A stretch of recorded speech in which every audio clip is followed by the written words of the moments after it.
What is up, PCP Army? How's everybody doing? Welcome to Pop Culture Philosophers. I'm Rockin Robbie Billups, and tonight we're going to have a nice conversation. Station, everybody. How are you doing?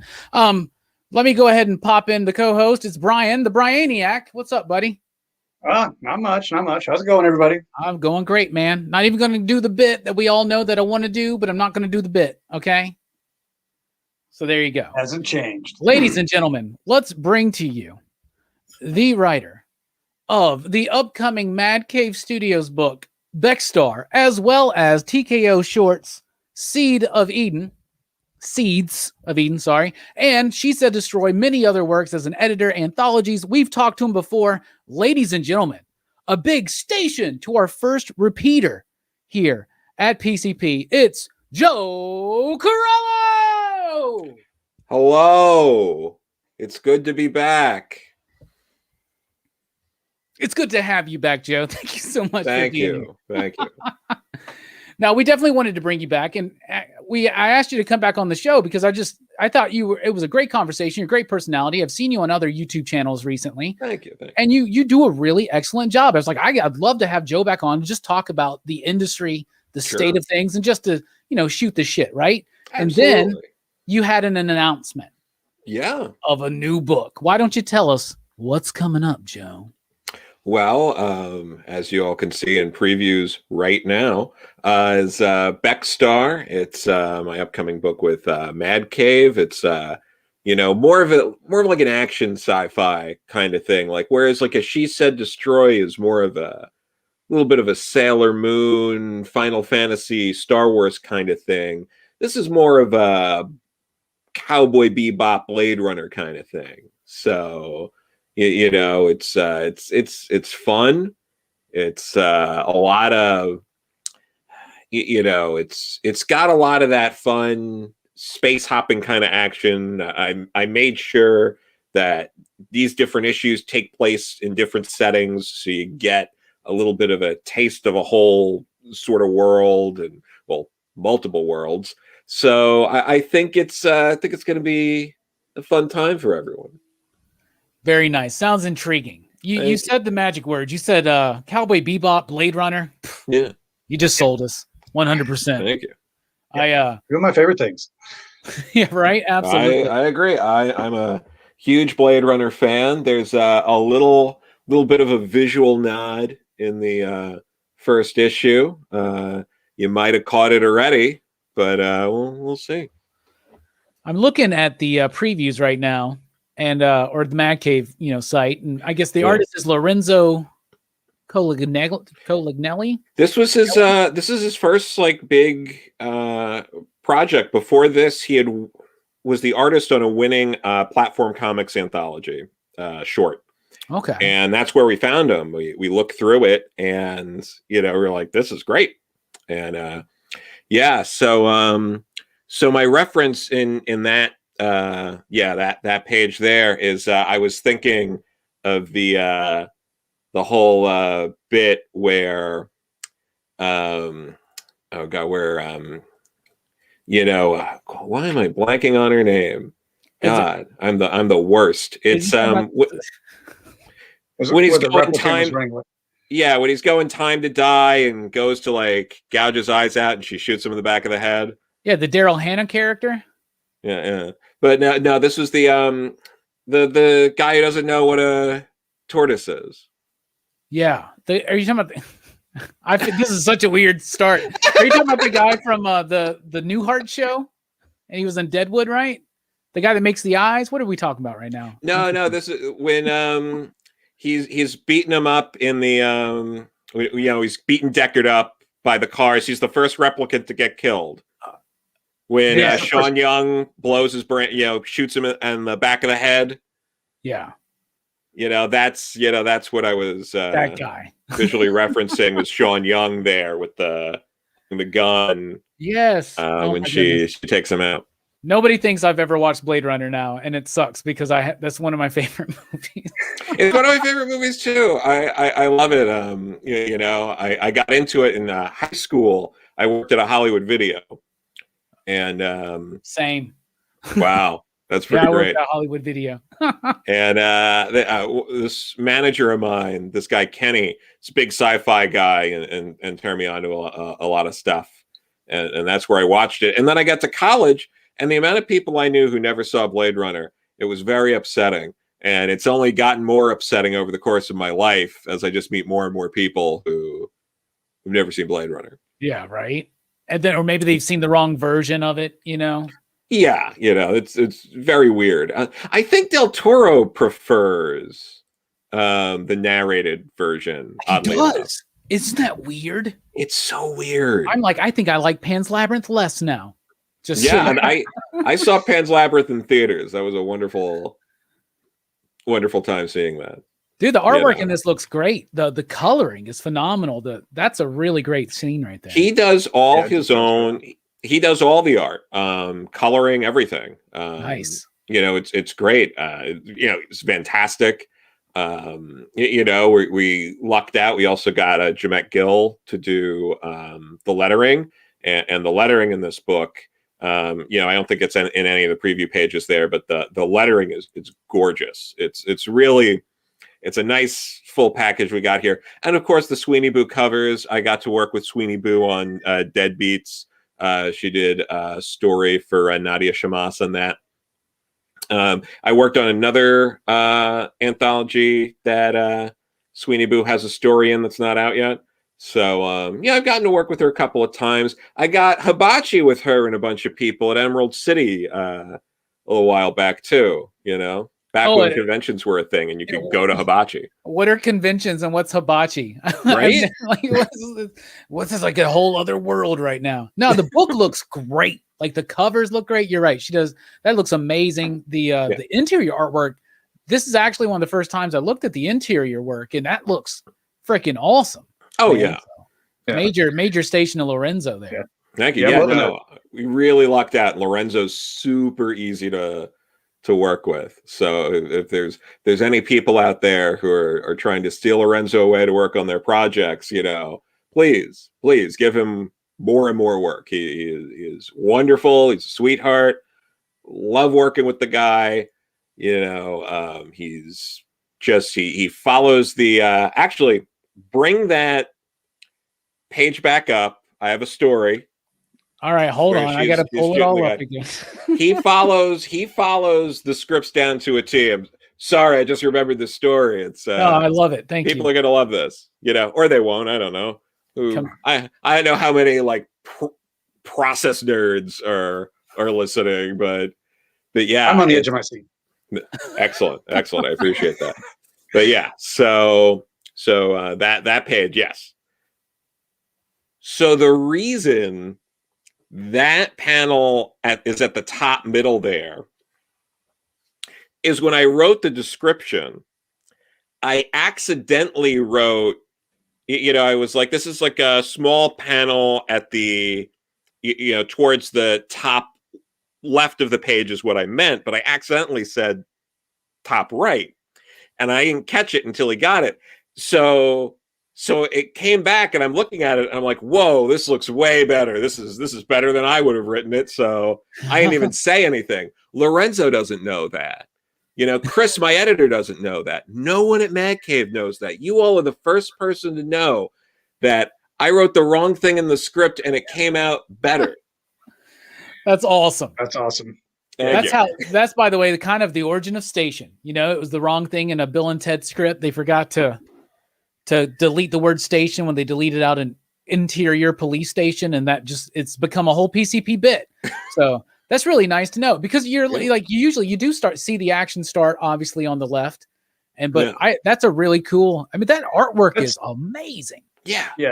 I was going to point that out because that layout was so interesting when you were just flashing that up there. I've never seen it like that. Where starting off like that, shifting over and everything, and then you got the different angles. That's really cool. Yeah, it's because I accidentally sent an awkward script, and Lorenzo was just like, how do I make this work? From now on, all Joe's scripts are going to be like page 3, panel 1, in the middle of the page, at the top, before everything else. Oh, God, I write so many annoying notes in my script. Like, there'll be like like at the bottom there, I don't think I did it on this page, but I'll do stuff where I'm like, these are going to be like 3 panels across, and think of it like if it was a 9-panel grid, and this is just like one line of like I'll do stuff like that. But, yeah. So. And they're like, we get it, Joe. This is what I do for a living. It's like, have you ever read a comic book? It looks like one of those. Have you ever read The Watchmen? You know what the 9-panel grid is? I bet every Tom King script is like that. Have you ever read The Watchmen? He's just mailing artists copies of Watchmen. Yeah, right. Like, I want you to be intimately familiar with this work before you dive into it. I mean, I guess working on Rorschach, maybe, yeah. But other than that. Yeah. What's crazy to me is I feel like that's his book so far with the least amount of 9-panel grids. And I think that's because Jorge Fornes is like kind of doing his own stamp on it. But then the last issue had a lot of 9-panel grids. But yeah, that's what happens. But Vision's still like my favorite thing, or the Vision rather, that he's that the Vision, and in all seriousness, Batman Elmer Fudd are like 2 of the best things he's ever written. That was awesome. Batman Elmer Fudd. I don't know if any of you ever listened to it, but Neil Adams loved Batman Elmer Fudd so much, he like recorded himself narrating the comic. What? No way. He put it up on YouTube a while ago. I don't know if it's still up there. If you can. And it's like Neil Adams trying to do an Elmer Fudd impression. I was going to be like, does he do the voices? Is it dramatized? He has to try to do the Elmer Fudd voice. I don't think he tries to speak like Silver St. Cloud. But, Silver St. Cloud, one of my all-time favorite Bruce Wayne, Batman women that he's dated. Yeah. That whole bit, that Englehart, I guess it started with Walt Simonson, but it was mostly Roger or Marshall Rogers' run. Yeah. So the best Batman you folks will ever read in your lives. It's wonderful. That's the stuff from the 70s, right? Yeah, it's the late 70s. It's that like perfect blend of, there's still a little camp, still a little goofy, but like this is all like the precursor. It's like the Steve Engleharts, the Len Weins. Yeah. Your Jerry Conways, getting everyone ready for like Frank Miller to come in. Like it didn't come out of the blue. They were really building towards that like grittier, darker kind of Batman. I mean, like when Killer Croc like mutilates the Todds, and there's just that like I think it might have been Gene Colan who illustrated that issue where fantastic. You just see their like arms like bloody and ripped apart, like hanging out in like a little pool of water. Like it's no joke. I've always heard about this run, but I've never actually read it. I had a trade actually called Strange Apparitions, I think. That was from that era. It's Detective Comics 469 to 478. I'm saying 78. It ends at 77, really, I think. But 78 is when you see what happens to Boss Thorne. Okay. Because Boss Thorne freaks out because he's haunted by the death of Hugo Strange. Over 40-year-old spoilers. Sorry, everybody. Yeah, right. But sorry, y'all. Yeah, sorry about that. But it's what happens to Boss Thorne. And then Jerry Conway loved that particular run, and he really mines from that and keeps going. He brings Boss Thorne back. He brings Hugo Strange back from that run. He brings back Deadshot, because that's the run where we get the Deadshot we all know and love. Yeah. Before that was the weird, like, Victorian kind of costume he wore. Yeah. Like, I forgot about that, man. You're right. But yeah, Marshall Rogers is the guy who designed that amazing Deadshot costume that's so good. Yeah. It's been almost, what was it, like 43, 44 years later, and he still wears that outfit. It's good enough for movies. Maybe not good movies, but it's good enough for movies. Didn't they, bring them back to do that like mini series in the early 2000s or whatever called Dark Detective? Yeah, they came back together. Silver St. Cloud's back. Yeah. You know, it's not nearly as good. It's great to see them back together again. Don't get me wrong. I actually really liked when Marshall Rogers came back to do. I think it was a Legends of the Dark Knight that Archie Goodwin came up with the plot that James Robinson wrote. I think it's called The Siege, and that's when an old like frenemy of Thomas Wayne's, you know, he was a close family friend, but they had a falling out, and he went off to the Middle East, became a general, and he comes back to Gotham to like get his revenge just to find out that the Waynes are dead. It's so good, and Silver St. Cloud comes back for that too. It's really, really good stuff. And then Marshall Rogers did some really great stuff on like Silver Surfer with Steve Englehart. I think they worked on that together in the 80s. Yeah. You know, Marshall Rogers, incredible artist. Everyone should know Marshall Rogers. One of my favorite Batman designs, like before you had your Tim Sales and your Kelly Joneses and all that, he had like the really pointy ears. Yeah. And that, like, Marshall Rogers was doing that, the big wavy cape. It's really great stuff. Pre-McFarlane, okay, y'all? Just big wavy cape. Pre-McFarlane. Yeah, it's so good. We didn't realize we were going to get a DC history lesson today from Joe Corallo. I'm very, very excited that we did. I mean, I've always heard amazing things about that. I have read it because I had that Strange Apparitions trade. Yeah. But like, I don't really remember much except for I remember Thorn and Silver St. Cloud. Like that was, and I was like, is Silver Sable in this book? Like, what is going on here? I don't get it. But I definitely dive into that again when you get a chance. It's really great stuff. And then you read the Jerry Conway run after that. I bet it's on the DC app. You know, they got that new app or whatever. DC Universe Infinite.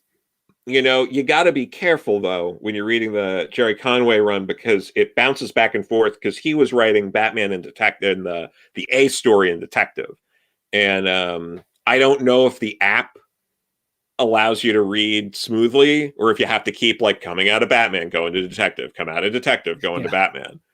So, maybe there's just it'd be cool if there was a collection and you could just get into that, right? In reading order. Yeah, you know, but DC's always been kind of weird with the collections. They're like, what was it?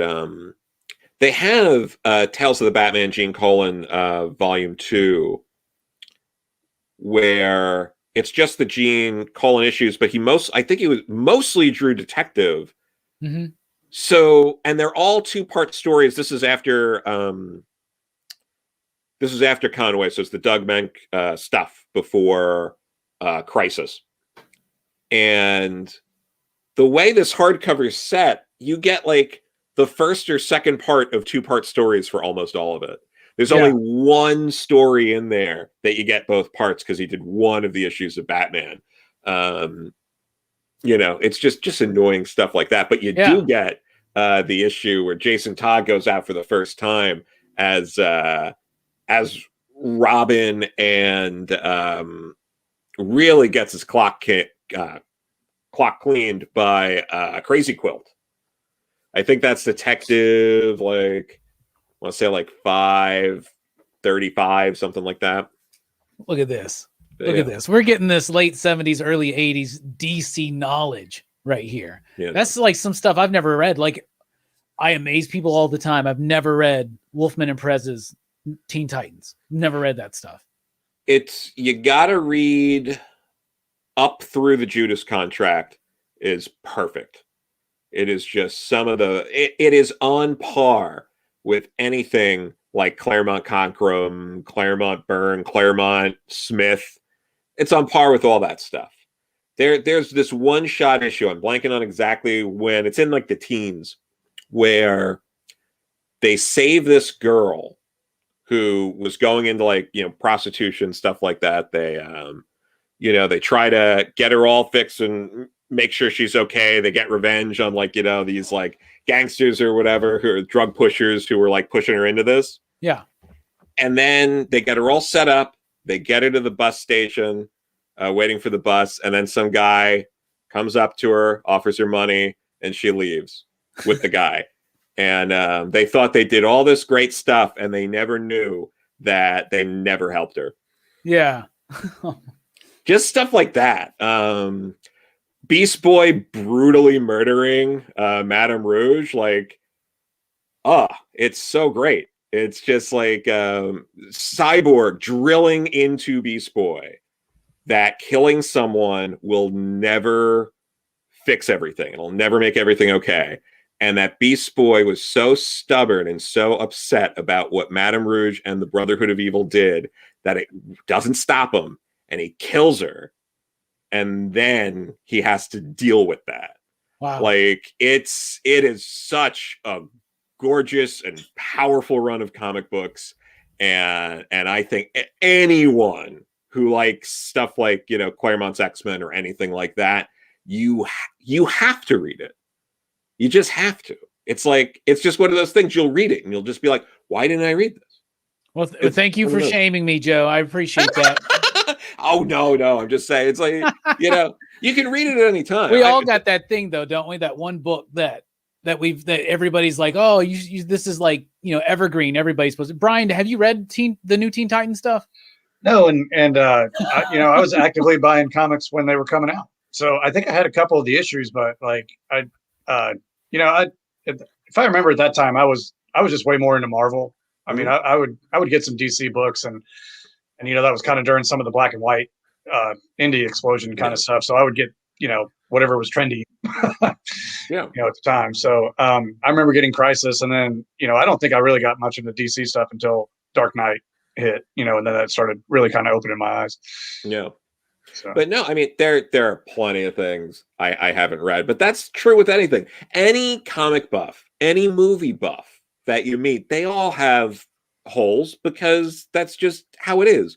You can't see every movie. You can't read every comic. That's life. Yeah. Like I have some glaring holes that, I still need to read Greg Rucka's Wonder Woman, for example. Haven't read it yet. Which one? The first, that initial one that everyone talks about. Like, I haven't read that yet. Yeah. All the Max Lord stuff. They should have used that for the movie, by the way. But Alistair. Anyway. He's looking for his holes right now. He's like, what do I have on my shelf that I haven't read yet? Yeah, but like that run I haven't read.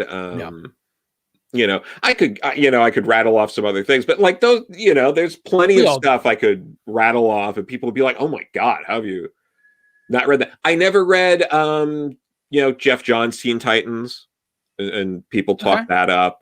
Yeah. There's some other Jeff Johns stuff I haven't read. I never read all of his Green Lantern, and that's the one everyone talks about. I loved his Flash run.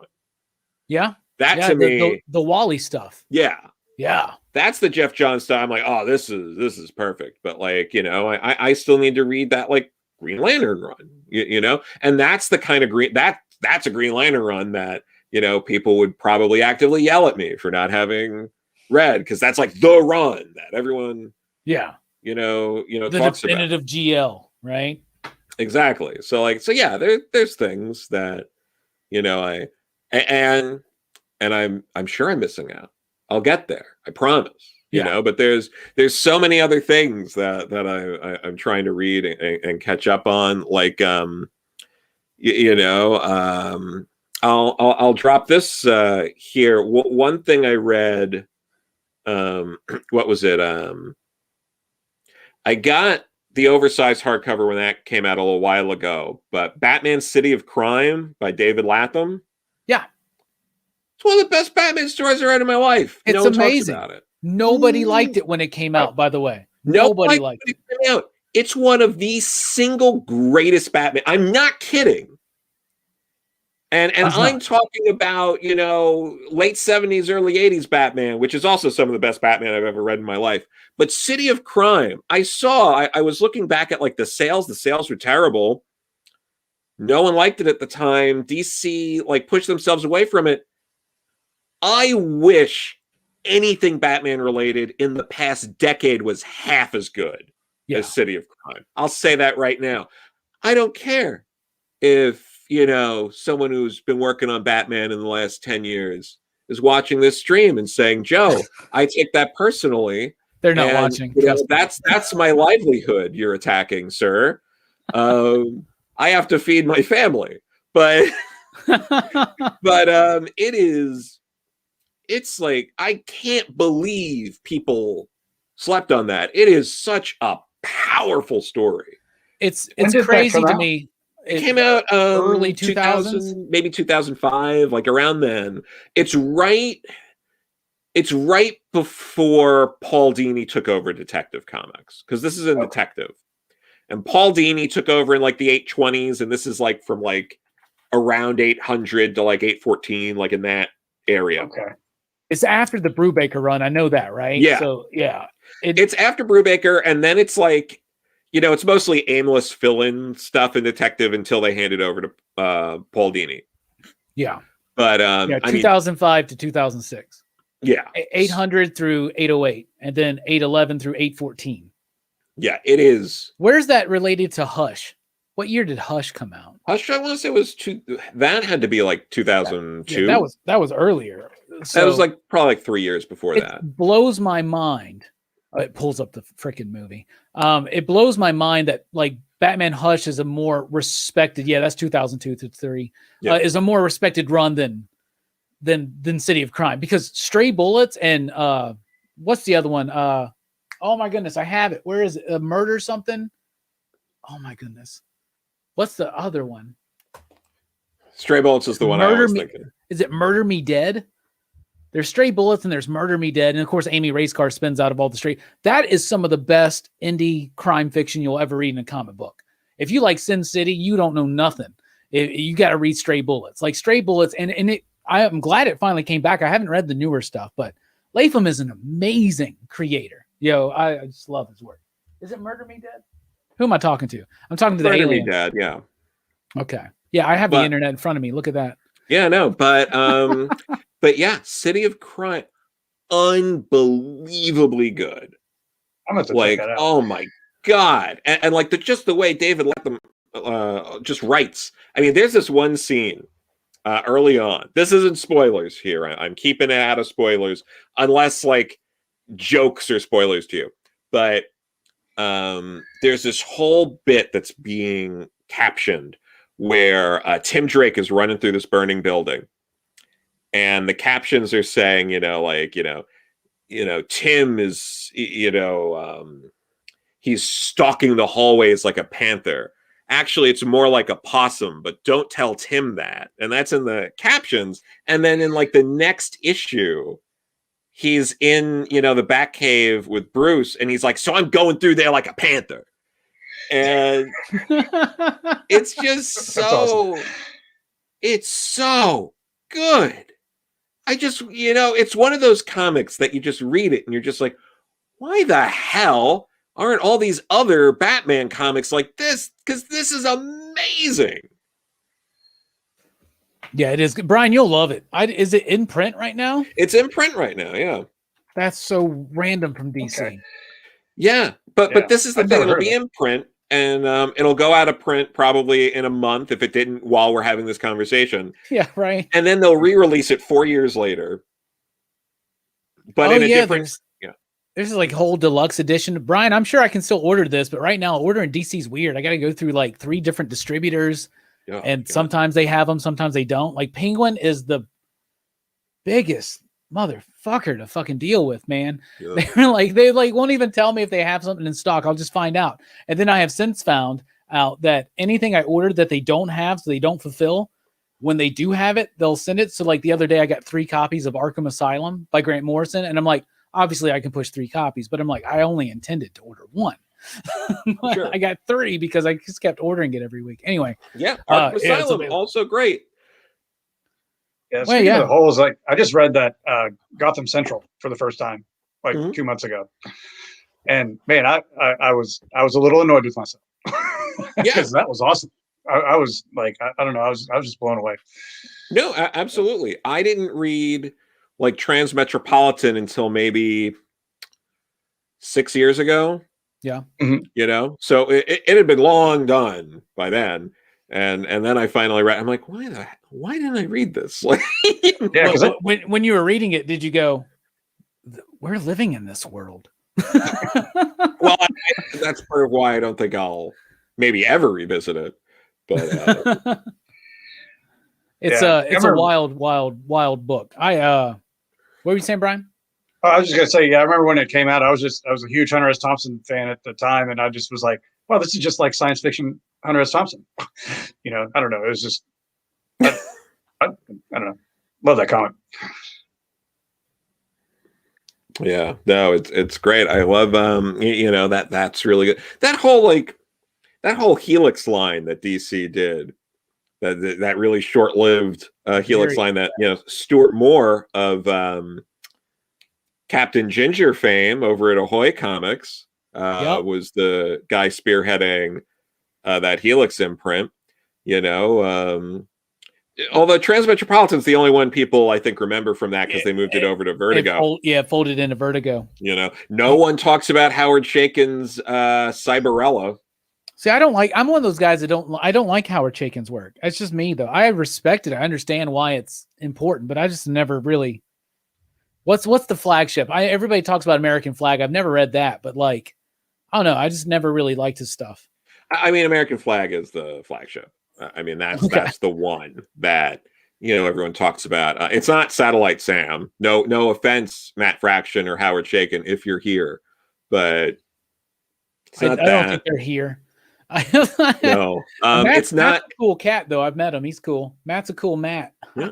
It's not. Well, I have a Lois Lane sketch from Howard Chaykin. Oh, nice. From, a little while ago. He also recommended this prose novel to me. It's Superman by Tom DeHaven.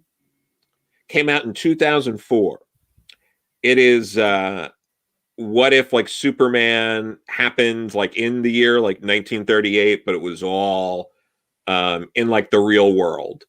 Yeah. So it's like it takes place in like New York. LaGuardia is the mayor. Lex Luthor's a corrupt alderman. Like it's so good. I'll have to check it out. Yeah. What's it called? It's Superman by Tom DeHaven. It's Superman by Tom DeHaven. I like that name, Tom DeHaven. Yeah, no, it's great. I love that kind of stuff. And then for you people who like those Superman stories that aren't quite Superman stories, there's also what was it? It's a Bird from Steven Seagal. I remember that one. That was a good book. What happened to him? What happened to Steven? He was a fantastic writer. Where's he at? I think he moved into TV. Didn't he work on like Ben 10? I've never read or watched Ben 10, so I wouldn't know. Let me see. You know, I can ask the internet. We all have it in front of us, don't we? Thank you, Joe. I think we do. Joe's going to be our data lookupper tonight. Brian, you got to read City of Crime, by the way. I want to. I remember when it first. I'm always came excited out, for. Yeah, I'm always excited for new Batman stuff. That's Did you ever read Did you ever read the other stuff? That like Stray Bullets and whatnot. Did you ever do that? Read that? No.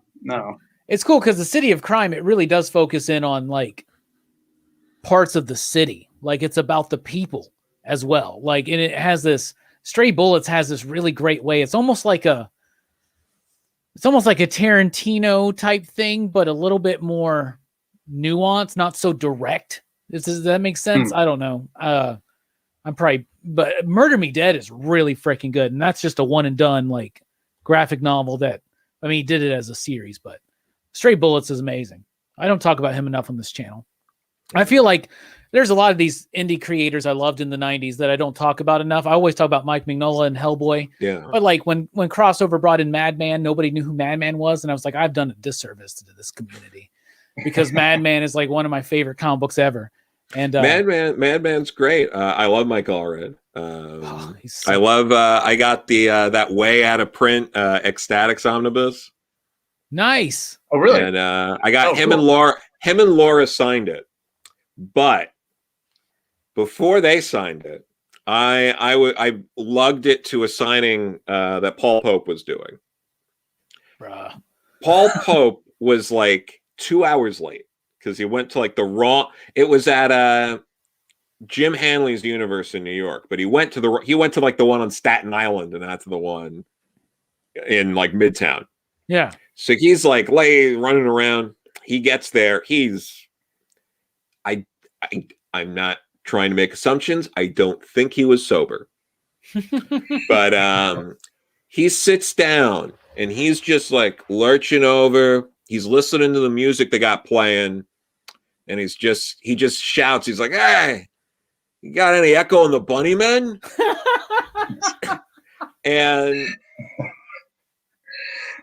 and they're just like, "No, it's just playing the radio." And then he leans over the table and he just goes like, "All right, I'm going to have to do some karaoke after this. Anyone want to do karaoke after the signing?" And then, and I'm there. What was it? I'm standing online with like Jim Salicrup, who edited, Spider-Man for years and all that stuff. So we're just talking for a bit. I finally got up there. I lug this gigantic omnibus. I had some other stuff for him to sign too. And on another occasion, I had him draw me a Mayor McCheese. Are you serious? Yes. I just got a Mayor McCheese Funko Pop. I love that character so much, man. I'm not even kidding. Where's it at? He put me on the spot, though, because he starts drawing the Mayor McCheese, and he's like, "Which way does the sash go?" And I was like, oh, and he was like, "I'm putting it here." Oh, well, you had your chance. But that's freaking cool. So I bring him this Ecstatics omnibus, and he's just like, he's skimming through it, and he's just like, "Oh man, I was living with this girl at the time, and like, it wasn't good."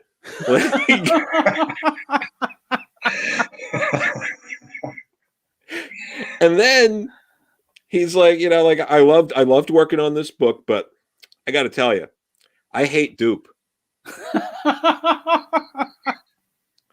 And then he goes, he signs it, he goes to give it back, then he stops. He's like, "Oh, I'm gonna draw dupe." And then he does this quick dupe sketch, but he gives dupe a little word balloon to say, "I hate dupe." I feel like you have added dimensions to Paul Pope's work for me. Yeah. Like I will never read what's 100% ever the same way again, which is amazing. And he did that Batman year 100, year right? 100. Yeah, he likes 100, I guess. He really does. Year 100. Heavy Liquid is another one. Heavy Liquid's amazing. Oh my goodness. But he actually on his website he sold a couple shirts with the cover for Heavy Liquid, the cover of the trade and everything like that. I picked up one of those, but yeah, I actually just reread that one a couple months back. Like I could read that one over and over again. Yeah, I mean, just stare at it. It's so really great. I have it on my bookshelf there. I'm looking at it now. So I'm kind of cheating, but every time I revisit the Ecstatics, though, I'm going to be like, he was not in a good spot. Yeah, no, it's great. But it was so good. So I give the book, the giant omnibus, to the Allreds, and I just like prep them. I'm just like, well, Paul Pope signed this already, and just So Michael opens it and just looks at it, and then Laura's sitting next to him and goes, "We love Paul."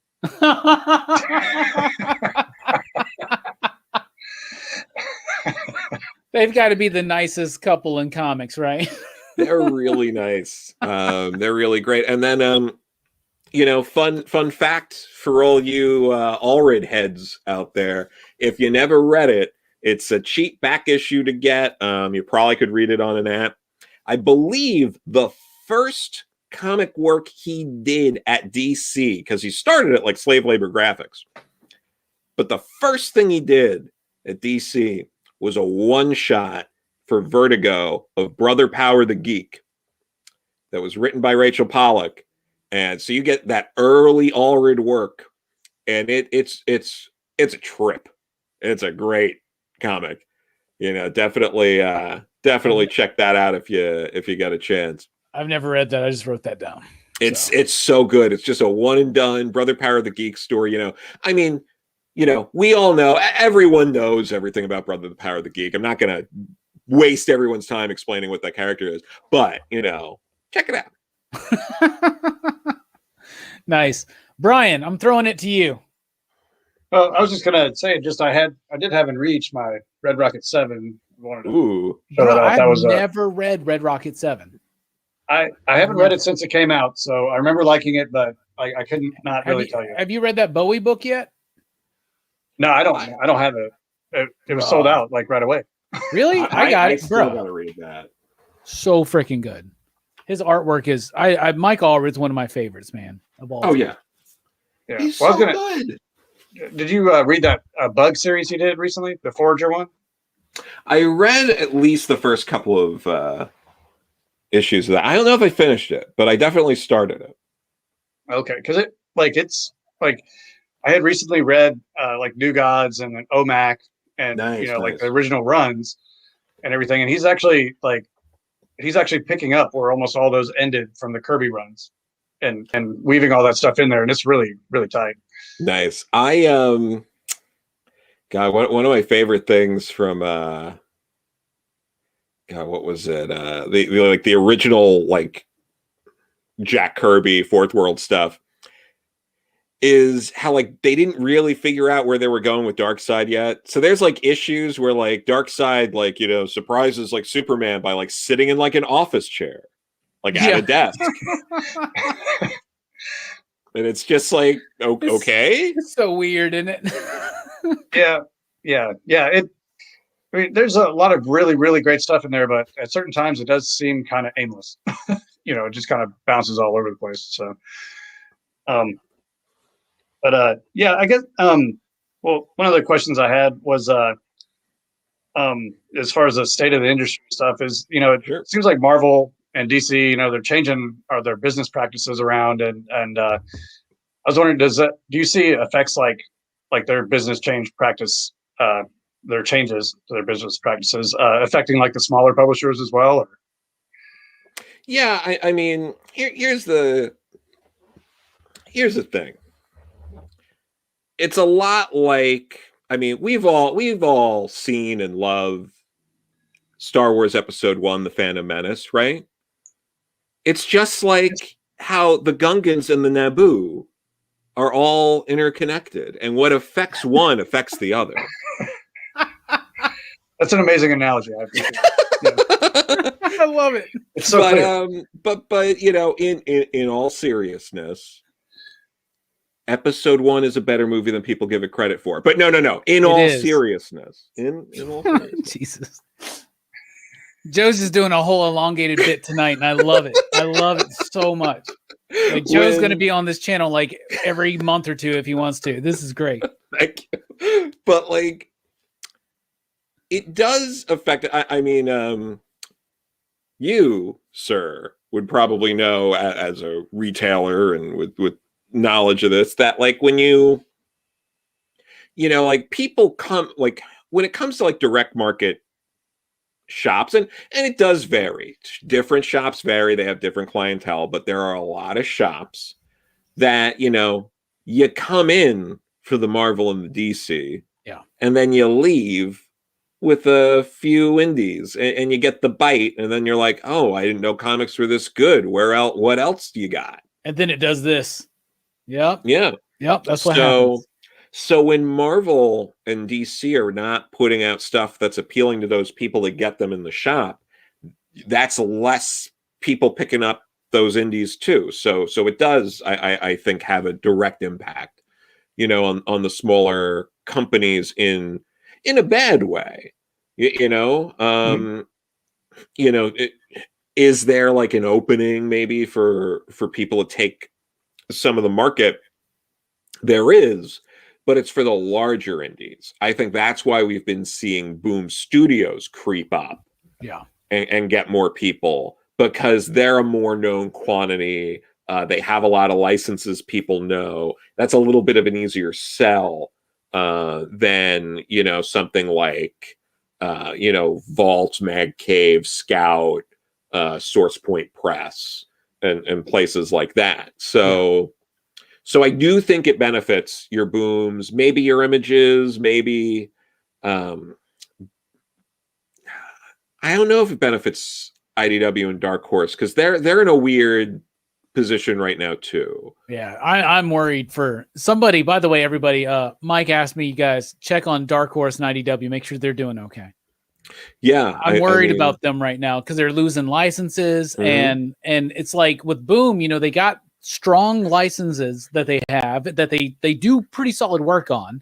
I think they're doing and with Buffy, but they're like making the best Power Rangers there's ever been. Like, let's just be honest, okay? And then they did have that string of just really impactful indies all at what I almost don't even want to call Boom indies. You know what I'm saying? I mean, creator owned is probably a more, and that means different things to different companies.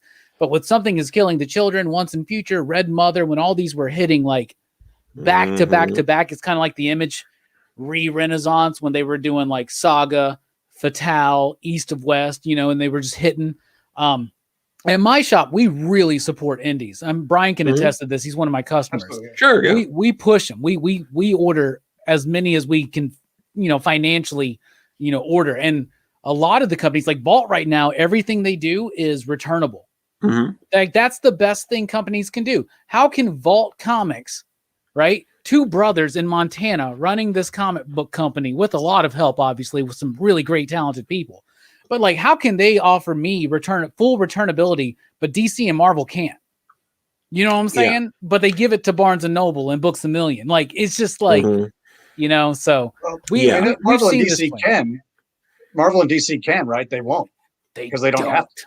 Yeah, exactly. They don't have to. Vault, I feel, is in a similar position to like a Boom Studios in the mid 2000s, where they're primed to be in a position to really, leapfrog some other publishers and get into that, like they're like a top 10 publisher. I think they kind of go back and forth between that 9 and 10 spot.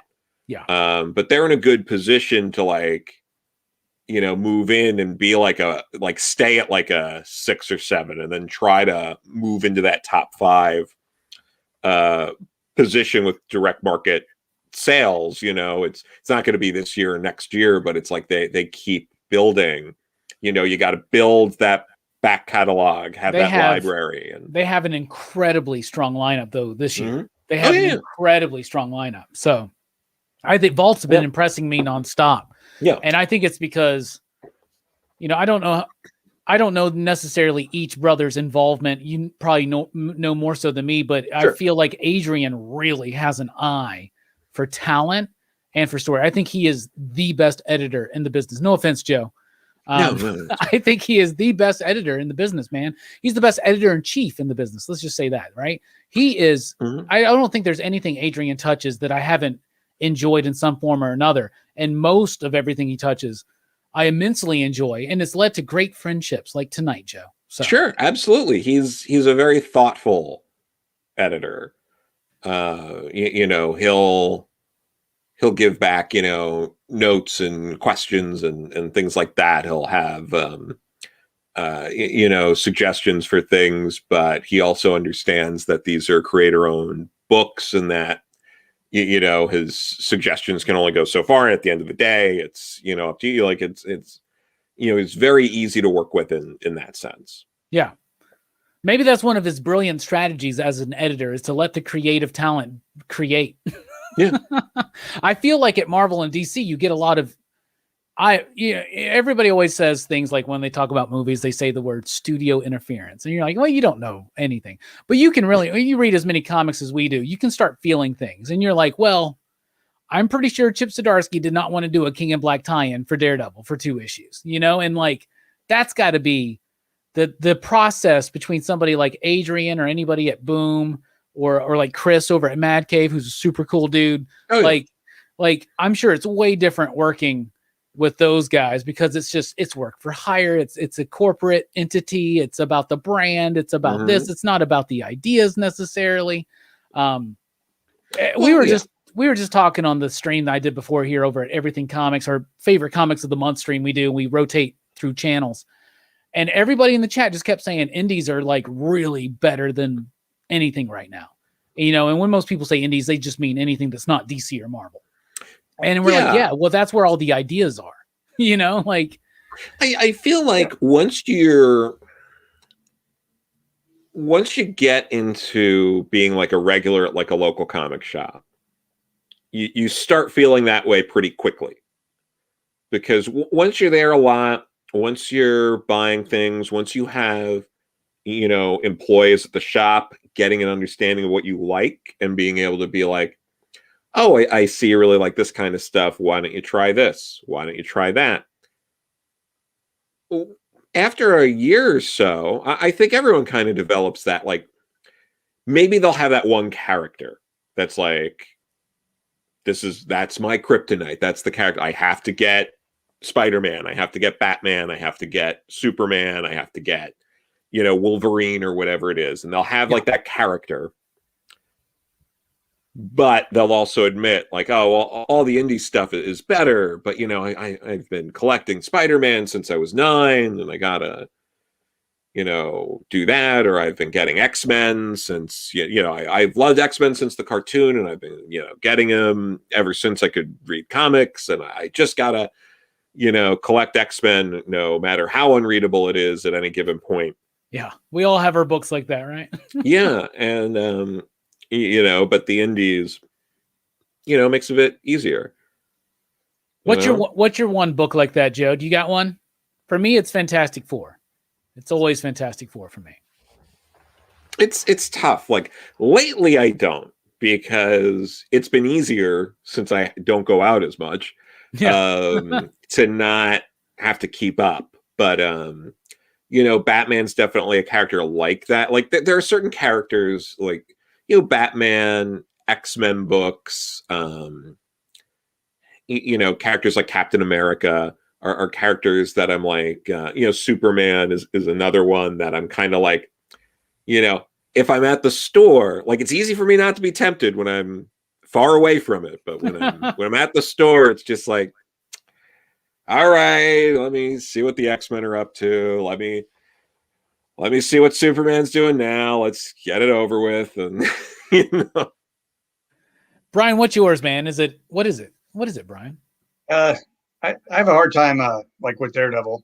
I usually kind of have stuck with Daredevil for many years now. But back 20 years, 30 years ago, I guess, would have been X-Men. Yeah, it's been that way for a lot of people, I think, with X-Men. But with Daredevil. Go ahead. No, I was going to say with Daredevil, I imagine, I have read the last like few issues of Daredevil. However, even if I didn't, if you asked me, Joe, what's going on in Daredevil right now, I would be like, Matt Murdock hit rock bottom and now he has to build himself back up again. And they'd be like, wow, Joe, I can't believe it. It's like you're reading every issue. Yeah, it is. It is like that. Yeah. I mean, it's totally like that. And then, but one of my favorite runs, and I still actually haven't finished that one. I say it's one of my favorites. But I just got behind. But the Mark Waid run, where he went to San Francisco and then he was all happy go lucky. And I was like, I'm not used to this. Yeah. It was, but it was really good. I mean, actually, I don't think that one started off that way. I think something happened like midway through. No, it started off super bombastic like that, man, because it was following Shadowland, the Andy Diggle story, where he had like killed Bullseye and like became the leader of the Hand or anything. And Waid was throwing it back to the 60s because Daredevil was not a dark book and really until Frank Miller shows up. It's not that, Ever since then, all anybody ever does is kind of mimic Frank Miller. Like, as much as I love the Bendis and Brubaker runs, I feel like that's what they were doing. They put their own stamp to it, and I really like the Bendis and Malieve run, and then the Brubaker and Lark run. I think those are amazing. Daredevil's been, to me, one of the most consistent Marvel characters over the last, I don't know what, I guess 30 years, or more. So, like, the Mark Waid run was it was unnerving to me at first too, Brian, because I was like, I'm not used to this. And then I pulled out my Essential Daredevil Volume 1, if anybody remembers the Essential line. And I was like, no, this is exactly what Daredevil was. He was goofy, he was stupid.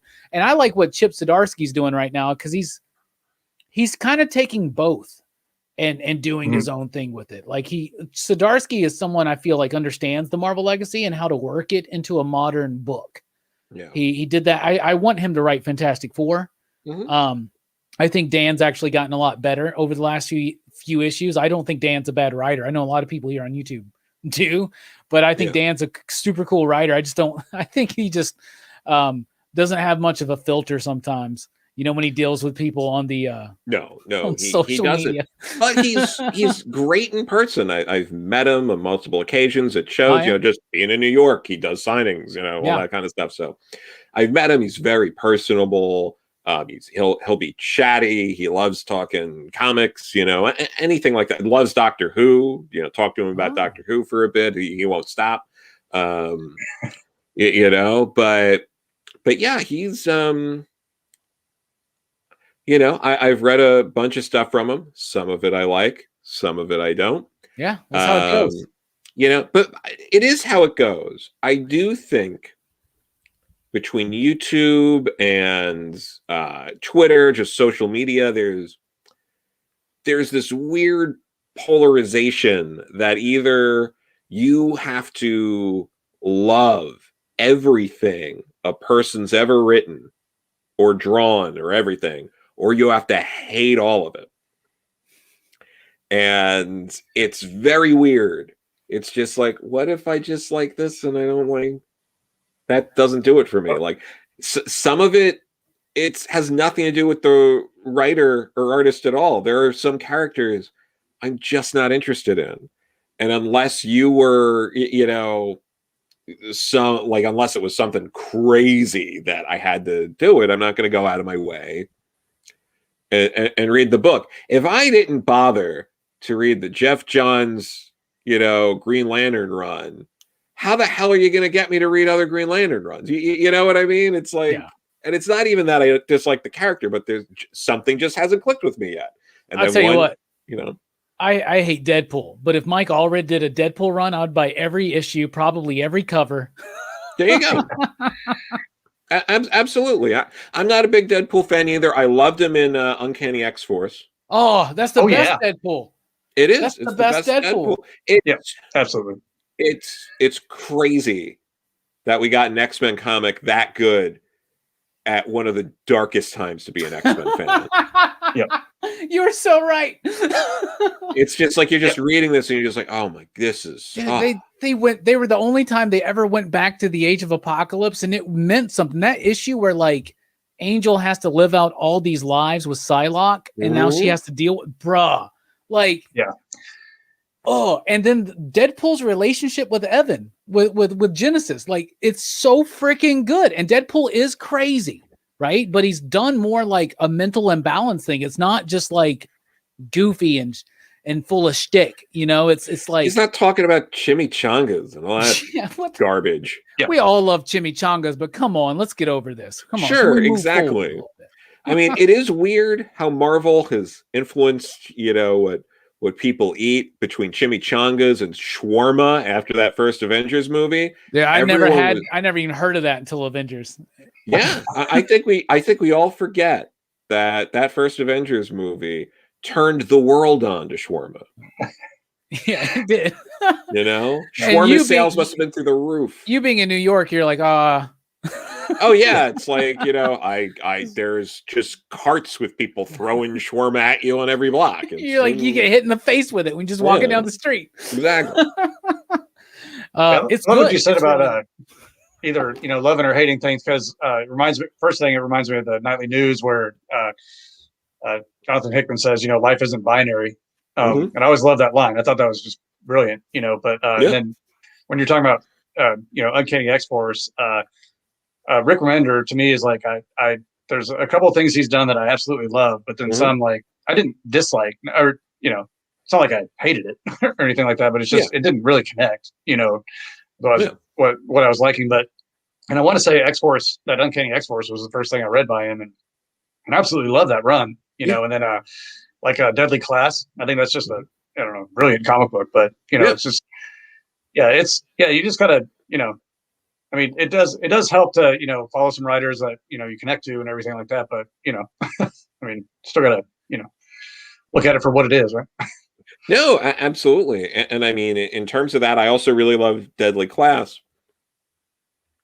I didn't care that much about his Cap run. I read some of it. If I went back, maybe I'd love it. I don't know. Yeah. But that was the dimension hopping with Darlin Zola's and okay. I think I missed that one. Yeah, like it didn't do that much for me. And again, sometimes that happens, and then I go back, and then I'm like, I was an idiot. This is great. Yeah. But it's very possible that'll happen. But again, it's like Rick Remender's not. Oh, and I didn't really like that. When he did Uncanny Avengers, that was some of that was John Cassidy's art was also weird on that one. It felt kind of phoned in the beginning, and and had that whole awkward Havoc like monologue in the beginning where he was just like, mutants just want to assimilate into human society. Like that was a mess. But that doesn't mean I hate Rick Remender and his work. It just means I was like, I can pass this. I'll read this other stuff instead from him. I'll say this real quick. I read that Cap run by Remender. When I first read it, I fell out of it really quickly. When I went back and got caught up, once Sam became Cap, I wanted to get caught up on everything. I loved it. It felt like that Jack Kirby run from the 70s because it was sci-fi, and that's something you don't usually see with Cap is like science fiction, Yeah. And I think that was some of the last gasp of the best parts of Romita Jr.'s career. I mean, I still think he does solid work, but I think a lot of it feels like you were saying about Cassidy's run on Uncanny Avengers a bit phoned in at times nowadays. But like he's still doing 2 books at a time sometimes. So, it looks like he's doing 2 books at a time. That's what I was going to say. It's like, I think that's what the thing is like, it's got to be a grind working those monthly books, for the artists for that kind of stuff. And so you almost think they're, going to have to, I don't want to say cheat, but I mean, all artists cheat, man. Oh, they all have. Yeah. I'm sure out of like everyone's still working in the industry right now, as long as someone like Romita Jr., he's probably got every shortcut in the book that he can just, whip out whatever he needs. Exactly. Yeah. Well, yeah, even, Kirby in the 70s, I mean, if you start thinking about it, a lot of the, poses and a lot of the things are, it's a lot of repeats. A lot of things. He's figured out short ways to show, similar things. The dirty secret here with someone like Jack Kirby, he would be unpublishable today. There's no publisher who would look at his work, from like the height in the 60s and 70s that he was doing and would publish it. They would be like, there's no backgrounds. Like it wouldn't meet the standards of today. A lot of that's because Jack was doing like 4 comics at once, obviously, but he was incredibly talented, but he had to use all these shortcuts. And like, you flip through some of those old Fantastic Fours and it's like, you'll go like, sometimes you'll be like, I think it's been 3 pages since I've seen a background. Yep. I mean, look at comics today. You rarely see backgrounds. That's why Dan Mora astounds me. How can he do 2 books at the same time with backgrounds? Like, what poor interns are working his backgrounds? You know what I'm saying? Like, I'm sure it's something like, or how much is Jordy or Tamara working that magic? Oh yeah, absolutely. So something you all will notice with something like BECSTAR is Lorenzo really does put backgrounds in. There's quite a lot of backgrounds in that book. You will see if you pre-order it. Is that the tagline? BECSTAR, the sci-fi book with backgrounds. It's a sci-fi book with backgrounds that doesn't rely solely on lighting. I love it. I think that's great. Now, with the Jack Kirby, here's the thing. If Jack was, for instance, at his peak today, I think he would be giving us way different work. You know what I'm saying? Absolutely, And because this is not an era where you're doing 4 or 5 books. Yeah. And creating he would be universes. Allowed to do that many books. They right. Wouldn't allow it. Jack Kirby focused is a different animal, Absolutely. and it's almost, I feel like we were robbed of that because of how much work he got pressed on him. And what really saddens me about the whole thing, and this is sparked up in the PCP Army, by the way, PCP Army, the official pop culture philosophers group on Facebook. If you're one of those random people that still are on Facebook, join the PCP Army, because we chat about comics. But we brought up this whole Stan versus Jack thing again. Sure. And I am very opinionated about it. If you know me personally, we'll talk about it. But on stream, I know that they're all different sides. There's more than two sides to the story. I don't think Marvel would have happened without either of them, and including also Ditko and Ramita, Buscema, like Lieber. Like there's so many more people. Stan was the ringleader. He was the circus master. He was the guy who was able to, make an image of himself into it and put his voice into everything. I get that. That's cool. Mm-hmm. Jack had to live in a world where he had to spend most of his days pumping out this content, creating new ideas. That's what, if Kirby if he was alive today at his peak, that's what would be amazing, is the ideas. And if people we can criticize his line work and this and that. And it's true, but he was doing shortcuts like nobody else back then. Right. But every time he put pen to paper, it was new. It was like a new idea. It was a new concept. He was always trying to push forward. And that's something that I really love about Kirby so much, is that he always wanted to do something different, something more. And he always wanted to do something more with things like concepts of spirituality and mythology and things like that. Reading New Gods, by the way, is like reading the Bible. It's amazing. Yeah, well, he put a lot of his Judaism into his work, but we were robbed in part because he had to do so many books at the same time. Also in part because Vinnie Coletta would then butcher his pages. Oh my goodness, the worst. But every once in a while though, we'd have a really good inker like, Joe Sinnott on a lot of Fantastic Four. And, that stuff, like, you can tell when you're reading a Silver Age Fantastic Four when Joe Sinnott's inking it. Mm-hmm. Like, you tell right away. So much depth. You look at that, you look at the Thing in those, and you see all the detail. It's so incredible. That Stan and Jack on Fantastic Four, it's like it's the kind of thing, if you never read it, and I mean like really sit down and like just read big chunks of it, then you're like, I get why Marvel Comics happened. Yeah. You just get it. But yeah, and I mean, also in part because Jack Kirby, something that we don't talk about enough, just in general, he was like a pioneer for romance comics. Yeah. Through the 50s, that he was the romance comic guy. Yeah. He it's just, you're right though. We got robbed. Imagine what it would have been like if we would have had 10 years of Kirby focusing on one thing. Yeah. Oh my goodness. Can you imagine that with actual support from the industry? You know what I'm saying? Like not always having to try to like throw it together and fight the sales and everything. It's just whatever. I'm such a Kirby head. I really, really am. I just feel I hate Kirby's story and I love it at the same time. You get what I'm saying? So yeah, no, absolutely. And since we're talking about all this too, I think like something people also seem to not talk about as much is that the only reason the Marvel method exists is because Stan didn't have the time to write everything. Yeah. And Stan being Stan and Marvel and all of that, it's like they spun what they had to do out of necessity into a brilliant and innovative way to make comics. And it's like, no, you just don't have time to write 21 comics this month. Like, that's all. Yeah. And a lot of those plots, by the way, y'all, were very, very brief. Like, very, very brief.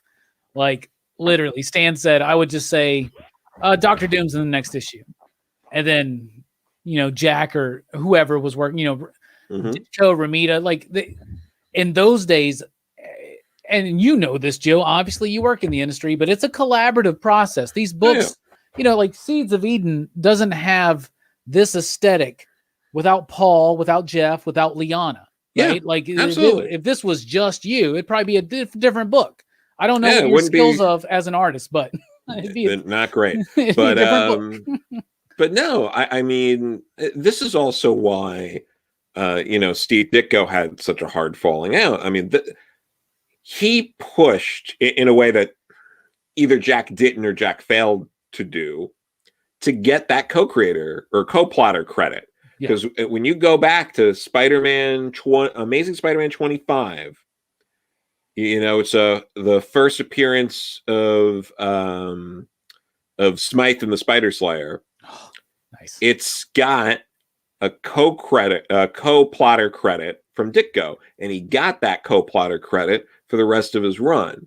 But that was part of what accelerated that falling out at Marvel, was Steve's push to get that proper credit. Now, I know that at times you would get these vague credits where it would say written and illustrated by Stan Lee and Jack Kirby or this or that, right? And I know that what I have heard, and I never knew Jack Kirby, obviously, but what I've heard and what I've read and watched, and Jack is just, I've read a lot of the Mark Evanier stuff, and it seemed like he just always kind of thought like, all I got to do is just do the work and I will be rewarded. And he never really thought about doing anything more than just sitting there all day. They say he stayed up all night down in what they call the dungeon, just drawing pages. No, it's literally 5. He did the whole Fourth World Saga, that was him. He had a couple of assistants and it was just kind of whatever, but it is the magic of Stan and Jack together. That really, like, without Stan, you wouldn't have the Marvel Universe too, but without Kirby, you wouldn't have it. It's about that collaboration. It's about what they did together. But Kirby does deserve, I think, more credit. And so does, and like you said, Ditko was more stern on that. That's why he left. Mm-hmm. Dude, I can't think of another creator who's been, aside from maybe Alan Moore, who's been so staunch on creator rights that they just kind of like disappear from the industry. You know what I'm saying? No, absolutely. And since you bring up Mark Evanier, side tangent, I don't know if you people ever watched the Twisted Tales of Felix the Cat, but Mark Evanier was the writer on that show, like one of the primary writers of that show.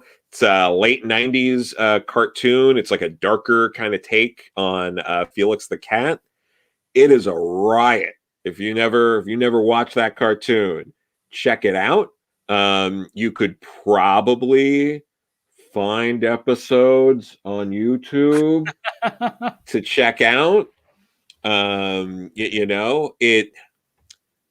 wouldn't personally know if it's great to watch it while not being sober, but I can imagine it's probably a really great time. So check it out. Check out the Twisted Tales of Felix the Cat.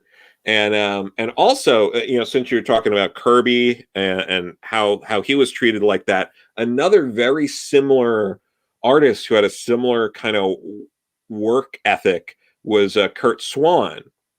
Yeah, because Superman. He was the Superman guy for years. After Joe Shuster and Wayne Boring, it was Kurt Swan. And he was the Silver and Bronze Age Superman. Yes, and whatever happened to the Man of Tomorrow, right? Yeah, I mean, he was the guy that they went to for that, and he also had that very similar, like, if I do the work, I do it right, and I hand it in on time, then I'm good. And he was heartbroken when DC cut him off, because they were like, we're doing this crisis, we're doing all these things, like, that's the old way to do Superman, we need to revitalize Superman, and they kicked him to the curb, and he didn't understand it, because he did all this work for so many years.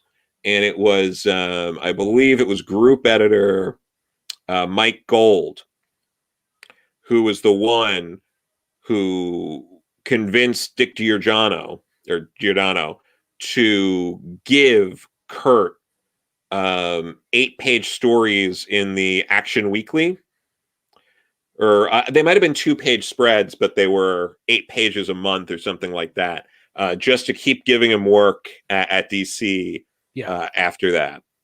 Because again, like, he was just he was the guy, and he loved doing that, and he really didn't understand why DC would push him to the curb, but he did end up getting at least some work before he passed away in 1997, I want to say.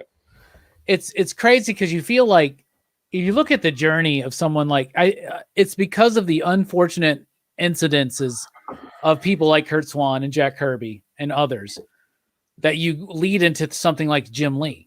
Mm-hmm. You know, like Jim Lee started out as an artist, got really popular, went off, and I guess one of the differences is that he proved he could do it on his own. You know, with Image. You know, they proved like a lot of cats that read comics today that weren't around in those days, they don't quite, I don't think, understand the impact that Image had in like 1993 or whatever, right? Like, yeah, that was a big freaking deal. These were literally the biggest rock star creators at Marvel, you know, that like did their own thing. And like, we make fun of you know, Shadowhawk and Wildcats and all that stuff was like groundbreaking at the time. So Jim Lee was able to then wind up, he's like co-publisher of DC Comics. You know, he's like up there. He's an executive, you know. I think that people like Kurt and Jack thought that that's what was going to happen for them. And it never did. They just, and that's the sad thing, but that's, I guess you're a creator. Like, is that just what you realize when you're like, if I do something that's worked for hire, I understand this now? Because like, it's a different industry, obviously now. But but obviously, are you going to put more energy into your own stuff? Yeah, no, I mean, you tend to put more energy into, you know, either your own stuff or stuff you're really passionate about. You know, and sometimes it's hard for people to get passionate about what is available to them at the big two, because anyone who would approach me or some other people for big two work, they're not going to be like, Joe, we'd love to have you write something at, you know, Marvel or DC. What would you like to write? Yeah. It would be like, hey, Joe, I got a 3-page Rocket Raccoon backup in a Guardians of the Galaxy annual. Do you want it or not? You know, that's, you know, especially early on, like that's kind of how those things go, unless it's like a really special sort of circumstance. So yeah, that's it's tough to balance that. I mean, there are some people who did get earlier on those kind of rewards. John Romita Sr. was the art director at Marvel. So it's not all sad stories. Exactly. Romita had a great career. In fact, his son has a great career because of his career. Really? Yeah. You know, and Dick Giordano, Giordano, you know, went from being an inker to the executive editor at DC. Roy Thomas, Len Wein. Yeah. So these, sometimes that does happen. I mean, every other writer in the 70s ran Marvel for at least a few months. So you're right. Because Stan was just coked out doing Playboy interviews. But you know, it's tough when you think about that, you know, and then you know, you focus more on, you know, your own work, but you know, some people have different things in their backgrounds that enable them to, you know, succeed in these different fields. You know, I don't know how many people know this, but Jim Lee is a trained mime. Really? He's a trained mime. Well, if I ever meet Jim Lee, I'm going to be like, I heard that you were a mime, a trained mime. He was a trained mime. And he'll be like, I don't know. Yeah. He'll be like, I don't talk about that part of my life anymore. Or he'll put himself in a box and he can't hear you. Yeah, right. Was he going to say, damn it, Joe? Kid, do you want me to sign this shit or not? Yeah. You know, this is only the 200,000th X-Men #1 I've ever signed. Yeah. I will say I do have an X-Men #1 signed by Jim Lee. Very hard to find. Very hard to find. You know, I doubt that. Obviously it's not. But you know, I've had Jim sign a few things over the years. So I've never had the pleasure of meeting Jim. I've met Chris a couple times. He was brilliant the first time I met him. Did a panel with him, hung out with him, talked to him. Second time, which was last year, which it was stressful. Last year was stressful for everybody, but he was kind of a douche. But it's okay, it's all right. I got a funny Chris Claremont story. Then I was at a signing. Yeah, I was at a signing for, it was like that X-Men Gold anniversary, like that fat anniversary issue thing that came out. I want to say it was like maybe 2014 or something like that. So he had a story in it, and a bunch of other people did, whatever. Anyway, that was the one that Stan had a story that Walt Simonson drew. That's right. Okay, yeah. So he did a signing at Midtown Comics. I'm there. I got a few things. I got my oversized hardcover of The Fall of the Mutants, which has been out of print forever. And so I had him sign it. I've had a bunch of people sign it, but I bring that over to him. I'm just talking to him for a little bit, because this is right after New York Comic Con. This is like a little later in October, maybe a week or two. And he's the talker. Later. Yeah, so we're talking. And he mentioned something. We're just talking about New York Comic Con a little bit, because it had just happened. And I mentioned, like, oh yeah, no, I saw, Walt and Wheezy and blah, blah, blah. And he looks at me and he goes, Walt and Wheezy were there? And I was like, oh no, I blew up someone's spot here. Oh no, this isn't good. So yes, they were like, we don't want Chris to know that we're here. Yeah, don't tell Chris. We're That's hilarious. That's funny. One time he the first time I met him, he was there with Mike Grell, and I did the weirdest stretch I could find. I was all over the internet. I was like, oh, they actually worked on one book together. There's one random X-Men Forever special that has work from both Claremont and Grell, and they were on the same story. I took it to him, and I explained it to him, and he looks over to Mike. He goes, Mike, did you know we worked on this together? I love it. And the very first time I ever met him, though, I took him God Loves, Man Kills. Yeah. And I told him, I think that this is the best X-Men comic ever. And he looks at me and he goes, of course it is. I wrote it to be the best X-Men story ever. And I'm like, I kind of like this guy. Yeah. I kind of like this guy. By the way, 62, I'm not saying JR has a career just because of his dad. Okay. But remember, he got published in a letters page before he would, like, when he was like 12, because of his dad, obviously. But I think John Romita Jr. is one of the most prolific and best artists of the industry, and one of the top 10 Spider-Man artists of all time. Sure. So, also, one of the best X-Men artists. I mean, come on. His X-Men work, his Punisher work, there's his Thor run with Dan Jurgens is amazing. And Jim Mint wants to know, how much training does it take to become a mime? I think it takes probably a lot, at least 6-month program, right?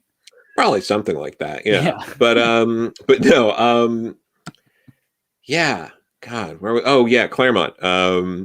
I've seen him do signings where people are asking him, like, what's your favorite X-Men issue? Like, what's your favorite issue of X-Men you ever wrote? And he goes like, oh, everything from Uncanny X-Men like 94 to and then I'll say the most recent one he wrote. Yeah. He's like, all that.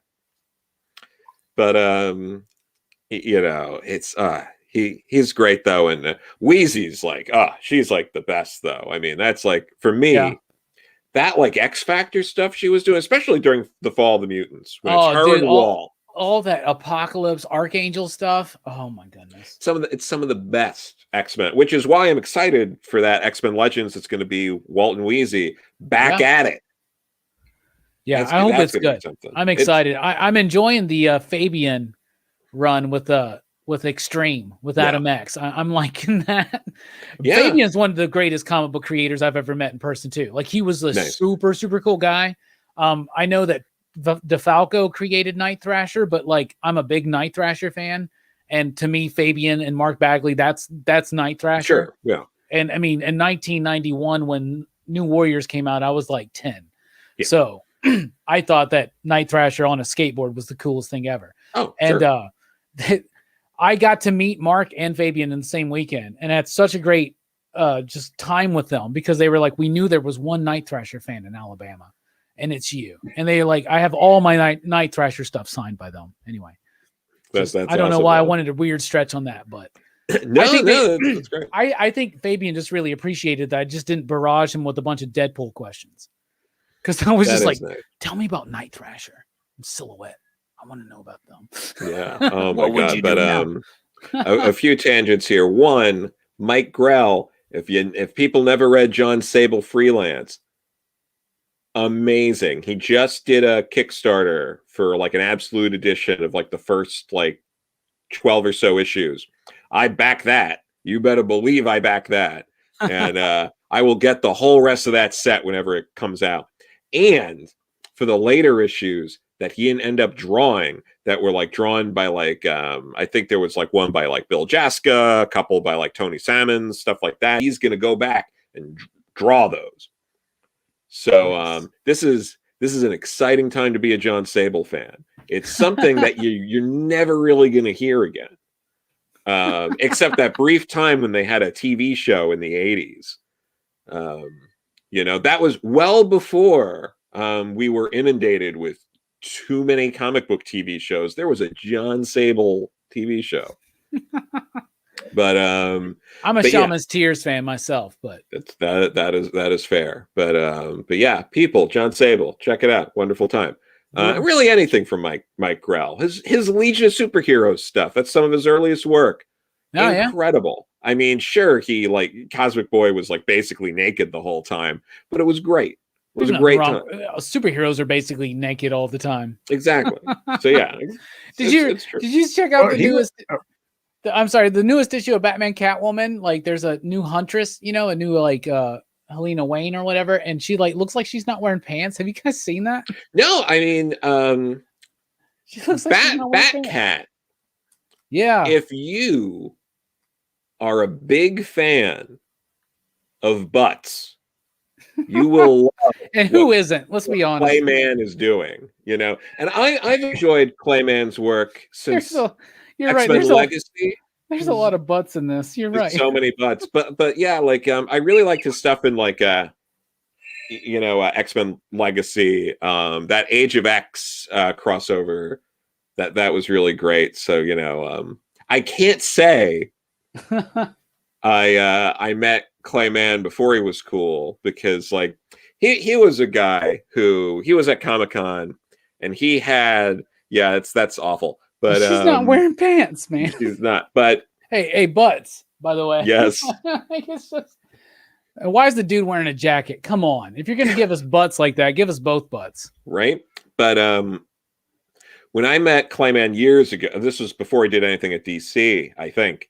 He might have still been doing stuff at Valiant at the time. He was at New York Comic-Con, and he had like a posse with him, like behind the table, like standing there, and I had to be like, which one of you is Clayman? And someone had to kind of be like, and I had to, it's just like, it's I feel like in comics a lot, people either have no ego at all, or they have more than enough and they're fine. And I think Clayman is in that. Like he's fine. I'm never going to be worried that like Clayman doesn't think he's all right. Yeah, that's good. Yeah, that boy's going to be fine. He's going to be I love it. Well, you're right, though, man. Go ahead, Brian. Have you seen that Mike Grell James Bond comic you did in the 80s? Not in a long time, but yes, I think what was it? I think I was at a Jersey con that Nick from Dynamite was at, who's one of the most Jersey people ever. He's like an avatar for New Jersey. And he was talking to someone who who I think had like the original files of the comic to potentially bring that over to Dynamite. I don't know if it ever happened, but I know Nick was potentially interested in that. It's yeah, I mean they're a little hard to find, but it's really really good. It's actually like it's the way he did it. He did it just like a movie. You know, it's structured with the 3 acts, it's 3 issues, and but it was a little interesting because the last issue, I think it came out 4 years after the others because something with the publisher, like they caved and they didn't even have enough money to print it or something like that. I don't know, but it's I don't know, that one's really solid. Yeah, and I got a Metron sketch from him at one of the cons here. So nice. No, that's awesome. Grell he's one of those very talented writer artists that can actually do both and pace it perfectly. Yeah. He's got a great eye for pacing and for the action and how to slow things down with dialogue and speed things up. And yeah, people should check out Mike Grell if they aren't as familiar. But in terms of Bond, you know what? I'm just going to throw this out there. It's a little controversial. One of my favorite Bond films is The Living Daylights. I really like that one. I think it's a really solid movie. Yeah, I actually don't have any problems with that movie at all. I like that one a lot. I think that was the second one I saw in the theater, and so I was just like at that point I was excited to see Bond in the theater because it had been a while. Well, Timothy Dalton, I think, has aged better because Daniel Craig is more like Timothy Dalton's Bond than any other Bond. So I think he's kind of helped give Timothy Dalton a bit of a renaissance, you know, because I think it's easier now for people to go back and watch something like The Living Daylights and be like, you know what? Like now that we have like Daniel Craig and like this Bond, like this makes more sense now. I'll tell you this. So The Living Daylights is one of the most underappreciated Bond films. There we Dalton go. is one of the most underrated Bonds out there. Timothy Dalton, by the way, friend of the show. That's the bit we've had since we first started in 2015. We've never met him, but we bought a cardboard cutout. So, and I'll tell you this, not only is The Living Daylights one of the best Bond films, and that car is amazing in that movie. Oh, yeah. That's the one with the cello player, right? Yes. Yes. Olivia Dabo. Yes. Yeah. She's so good. Yeah. She's awesome. and so is Timothy. And it also has one of the most underappreciated James Bond theme songs by Aha. The Living Daylights is their best song, in my opinion. I'm with you. What's Take on Me? The Living Daylights. Oh my God. That song. I karaoke'd it one time. Nobody knew what I was doing. I was like, how do you not know this song? It's so good. It's such a good score. You also get wonderful moments with, you know, your John Rhys Davies and your Joe Don Bakers. And, you know, how many other movies are you going to watch where a Russian spy is dressed like a milkman throwing exploding milk? I mean, tell me how many more movies you're going to find like that. That alone. You're going to tell me that the Connery and the Moore stuff is more realistic than that? Come on. I heard it was a podcast or something, but like I guess like it had been running on so long that the production people had changed enough and they kind of were losing their losing their way or something like that. And basically the reason Timothy Dalton only made 2 movies is because he couldn't wait anymore. It was like, you know, I got to keep working. You know, I mean, it's like it's not like, which I thought was a real shame because I love that Living Daylights. And what was the other one? Was it License to Kill? That's more of a revenge flick, in my opinion. It's a little bit more like a horror film almost. Yeah, and I didn't like that one as much. I didn't like that one as much, but it wasn't because of Timothy Dalton. No, right? I mean, it was, you know. Yeah, it's just poor Felix, man. Oh my God! Yeah. Like talk about women in the refrigerator. That's what that movie's based on. You know, Felix gets married, right? And they like kill her and they like cut off his leg. Am I misremembering this? No, that's what happens. Okay. Just wanted to make sure I'm thinking about the same movie. Because there's only, there's a lot of Timothy Dalton Bond films. No, there's only the 2. Anyway, it's a joke. So what were you guys talking about? James Bond. we because Grell did a James Bond comic, and then we got off topic with talking about James Bond films, and yeah, you know, I love. We plan on doing a Bond cast for the podcast, but it keeps Nice. getting delayed, obviously, because we're trying to time it with the release of the new Bond film. Which, yeah, I don't know when that's going to happen now. Apparently, there's plenty of time to die. Can I just say this? I've never. That's great. I don't listen to much modern music. Like I recently discovered The Weeknd because of the Super Bowl, and I was like, "Who's this guy?" You know. And now I got tickets to go see him in Nashville next year. Hopefully next year. Hopefully. There you go. I try to listen to some of the music that the kids or the Zoomers they like with their hyperpunk and the synth waves.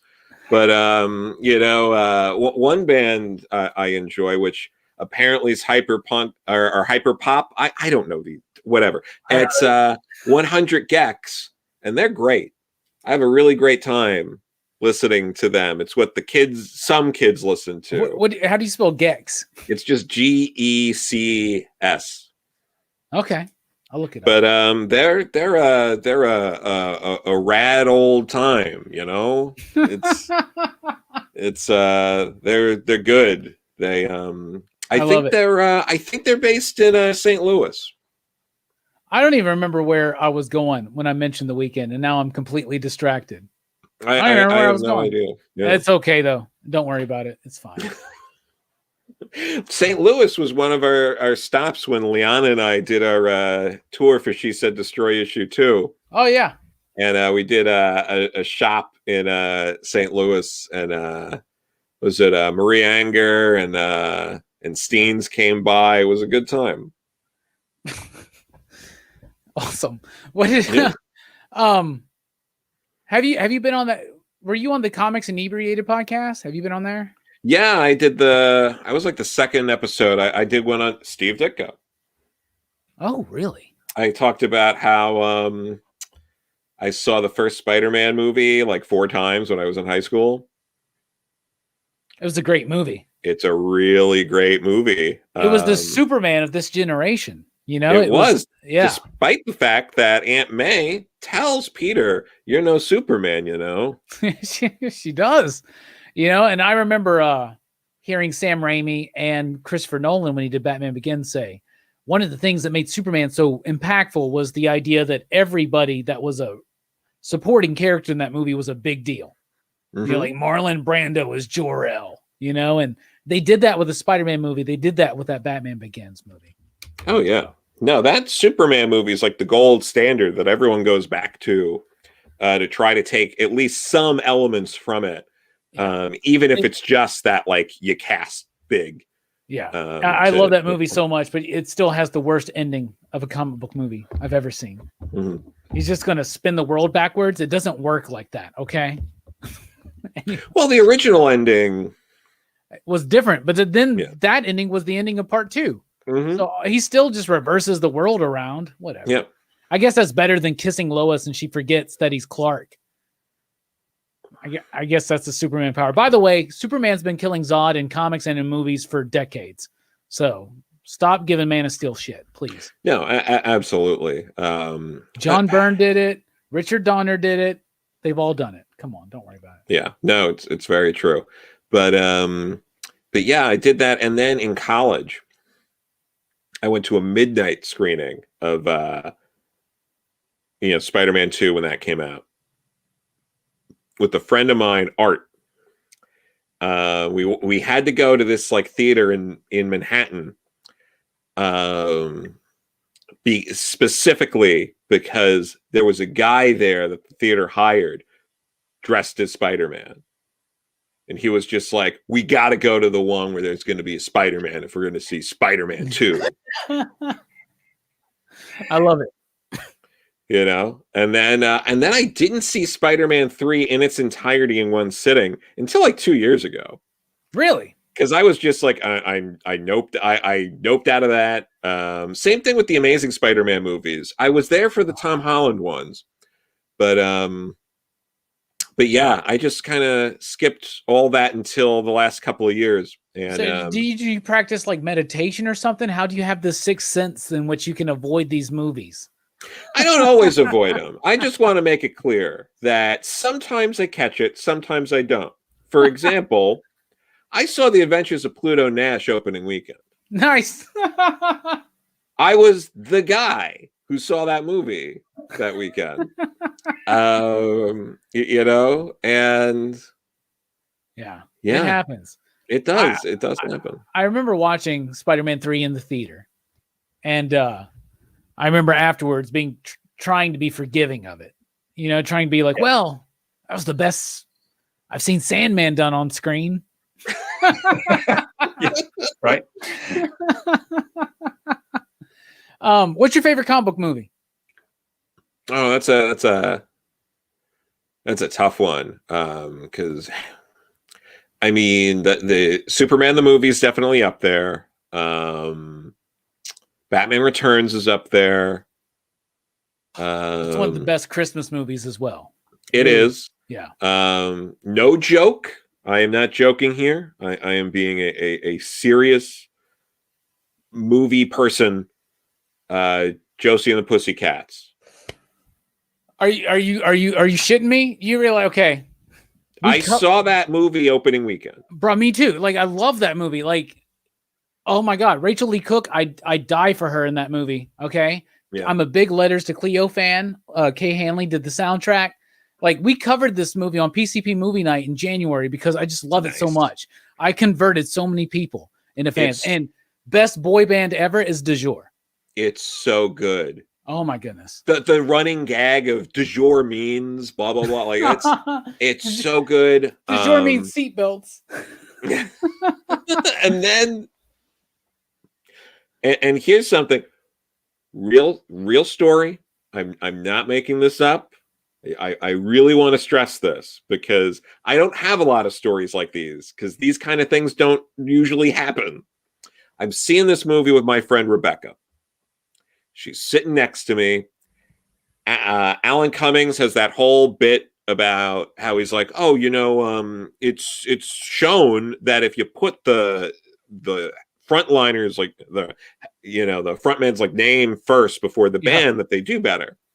I am not kidding you when I tell you my friend Rebecca is sitting next to me and says out loud, no joke, what about the Beatles or the Rolling Stones?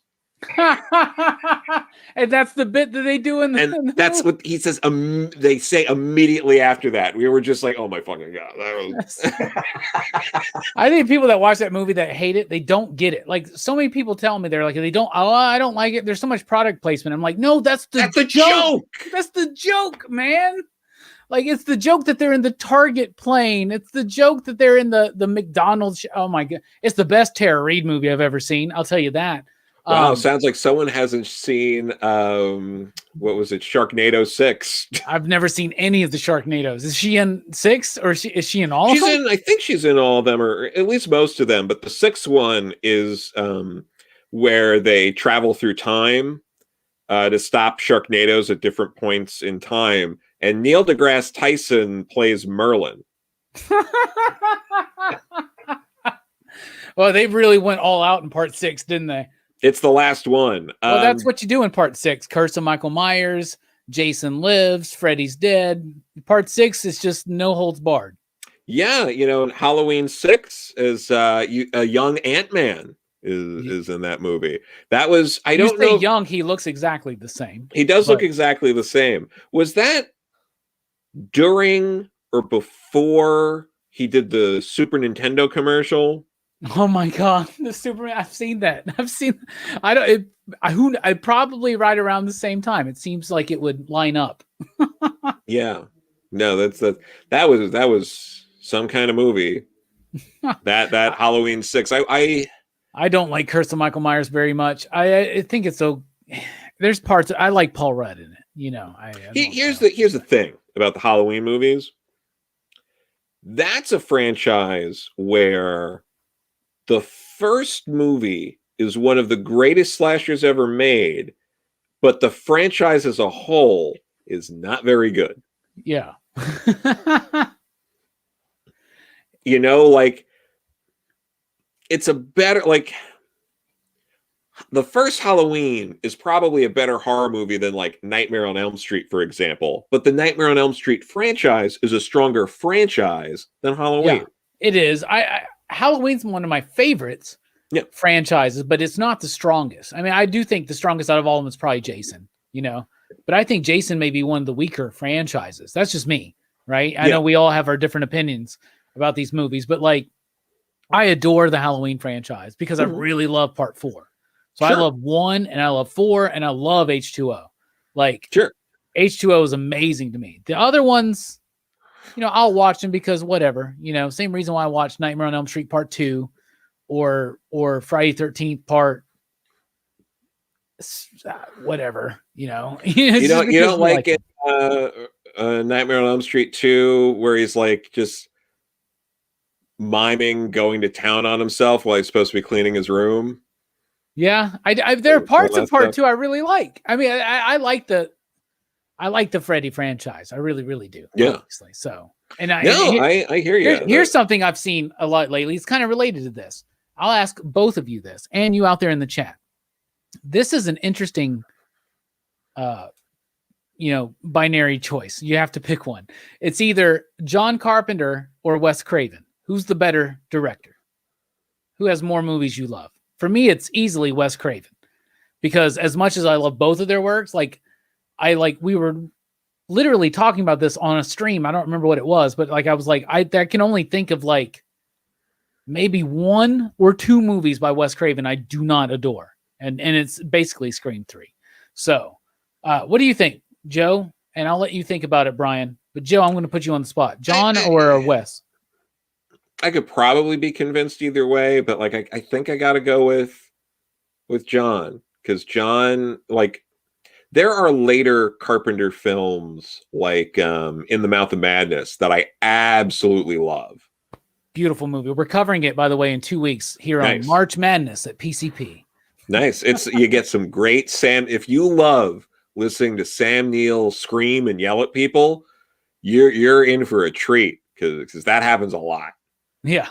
But yeah, and little fun fact, going back to the Star Wars prequels from earlier, that kid riding on the bike in the Mouth of Madness, Hayden Christensen. Look at that. I did not know that, Joe. Thank you. You're providing us with so much new information tonight. I really appreciate that. No problem. I think John had better movies. It's like single movies. The Thing. Sure, yeah. Halloween. They Live is one of my input.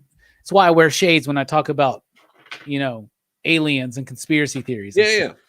But like, I just feel like Wes Craven had a more consistent career. Like, I love so many of his movies, like People Under the Stairs and Shocker, Serpent in the Rainbow, Last House on the Left, sure. Which would never get made today. But at the time in the 70s, Last House on the Left and Hills Have Eyes were pretty important and impactful films, I think, absolutely, for their genre.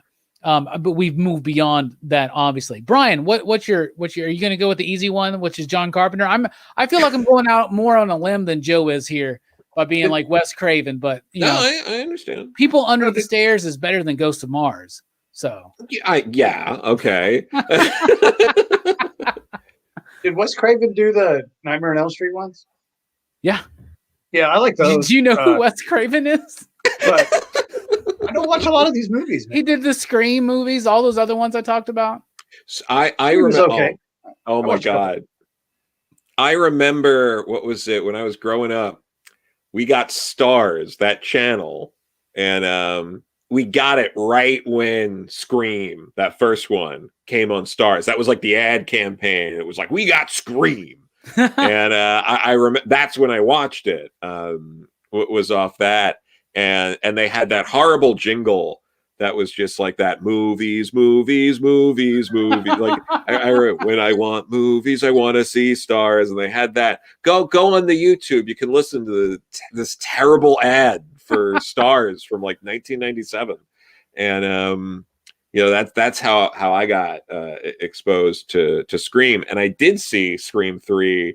Oh, here's a fun thing. When we're talking about different holes we have in our like different reading or watching. Yeah. This is a true story. I have seen Scream, Scream 3, and Scream 4. I've never seen Scream 2. It's like one of the greatest slasher sequels of all time. Yeah, it's not been intentional. It's just the opportunity. Yeah. You got didn't come up. I do a show with my buddy Dylan. He's got a channel called Dylan's Horror Show, which we launched earlier this year. Dylan's Horror Show. I'm the executive producer. Whatever that means. But we did best horror movies of the 90s last week. And what we did was we picked our favorite of each year. And in 96, I was like Scream. And in 97, I went Scream 2.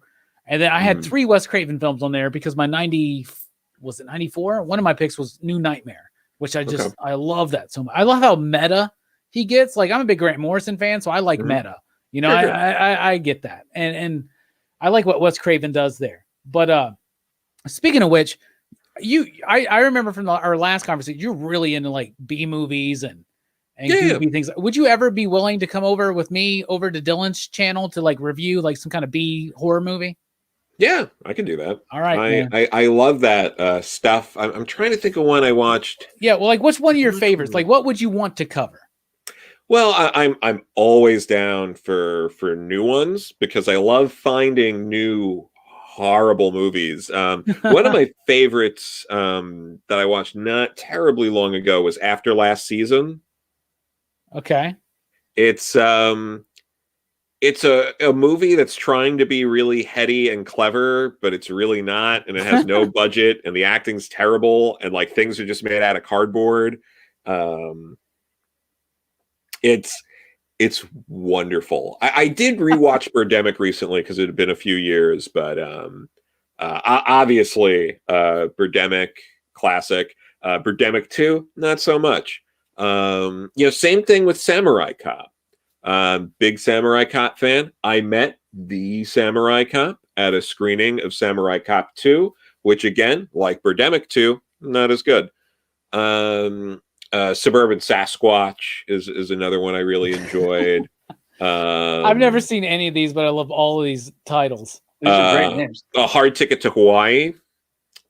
That one's great. God, I'm trying to think. I've seen so many of these things. Haunted Ween.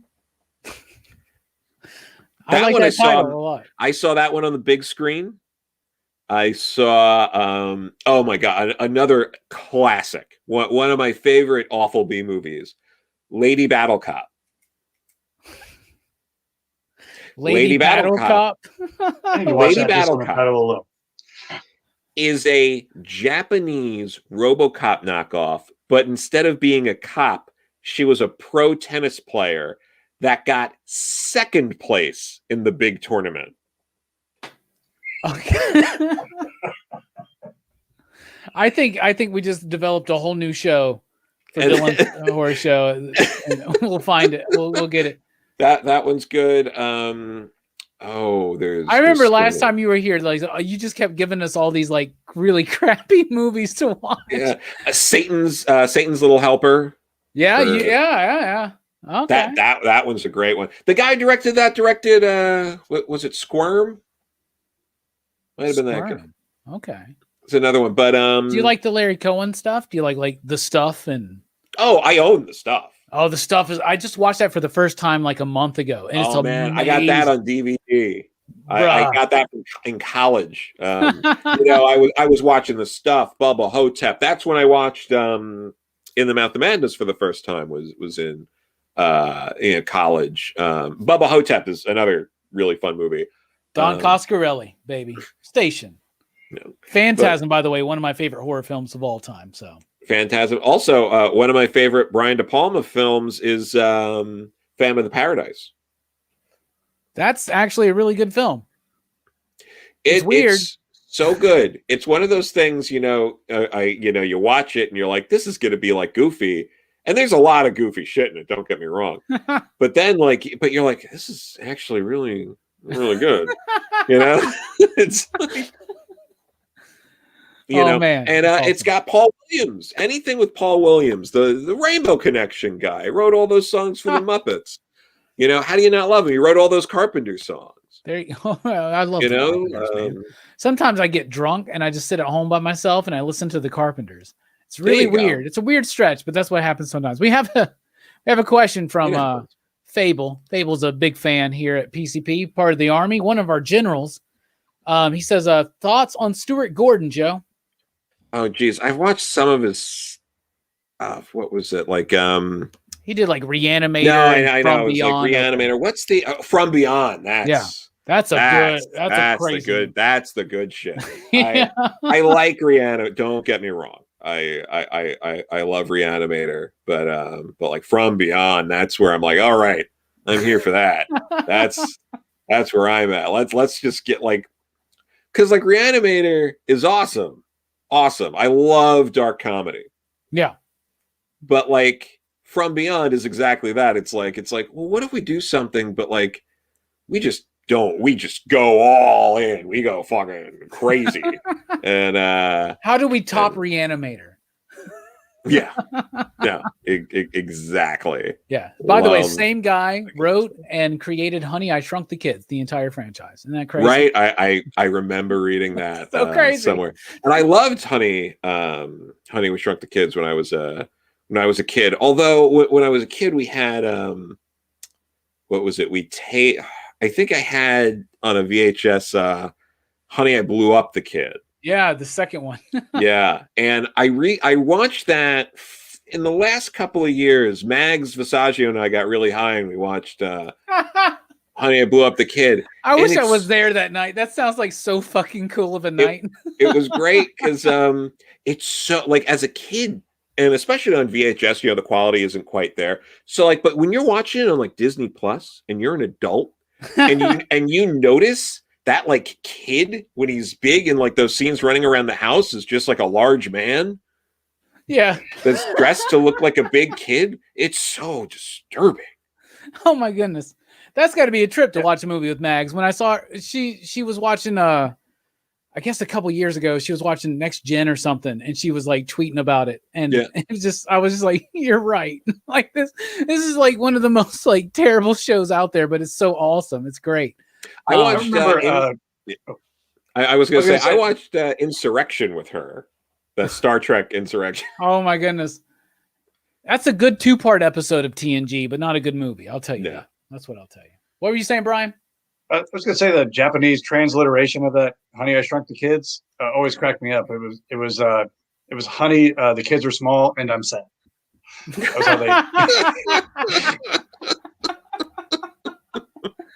That's what they should have called the movie. To be honest, I remember being a kid and watching the first one and being like, I want a giant oatmeal cream pie, and I just feel like my whole life I've just been trying to hit that level. So it just happens. No, I'll do it. But so I'm glad you like From Beyond. Dagon, by the way, it is on Tubi, and I really like that one too. Castle's pretty weird. Have you ever seen Stuck, the one with Mina Savari, where she runs over this dude and he gets stuck in her like windshield, but she's this caretaker at a nursing home and she's like super empathic, but like she runs over this dude and he gets stuck in her windshield and she freaks out because she's like high coming home from the club and she makes it home and she just leaves him there overnight.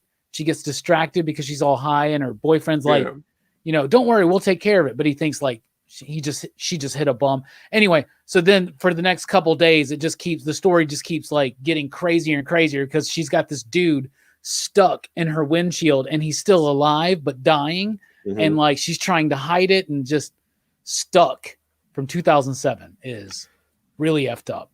Really good. All right. I do have to check that out. I haven't seen that one. But I was going to say, I'm also, I really like the like Frank Henenlotter stuff. Your basket cases, your, Frankenhookers. See, I'll tell you what, this is the craziest thing. I'll watch almost anything, right? And then, but like, I'm like, basket cases too much for me. Like, it's so crazy. I'm like, that's too much for me. I can't handle basket case. I'm sorry. And it's probably because I was one of my exes, I was dating her, like, we were in our first month and we went for our first like dinner date with like another couple. And it was my buddy Dave. And he's a big horror B movie fan. And we watched Basket Case.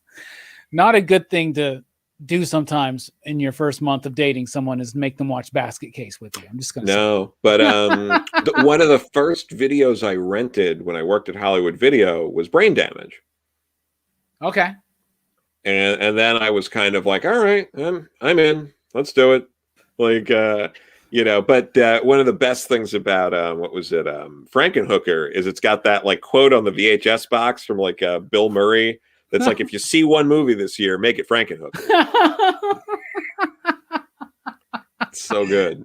That sounds like a Bill Murray quote. Yeah. Oh yeah. I've heard this from many partners of mine where they're just been like, you're in some weird shit, Robbie. And I'm like, what? This movie's fine. It's a comedy. Don't worry about it. Oh man. Anyway, Brian, any final thoughts you have for Joe here tonight? This has been a fantastic show, by the way. Yes, I've had so much fun. Thank you. Yeah.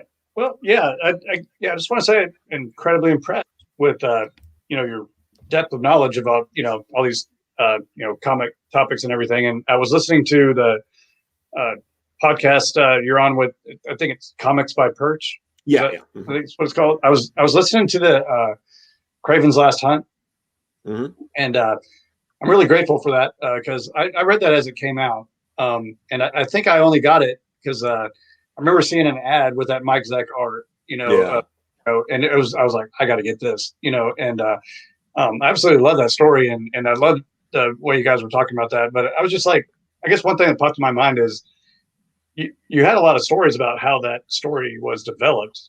Where are these things like covered in books or are I don't know. I was just wondering how someone comes across this.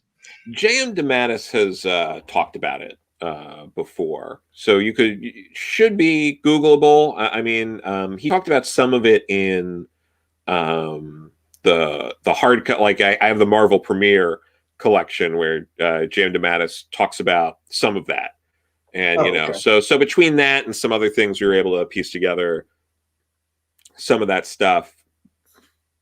We also have coming up, Perch and I interviewed, which hopefully it'll be up in the next few days. We just got to get the okay from the guy to put it up. But we interviewed Glenn Greenberg. Nice. I don't know if you're familiar with Glenn Greenberg. He was an editor at Marvel from like 92 to like 98.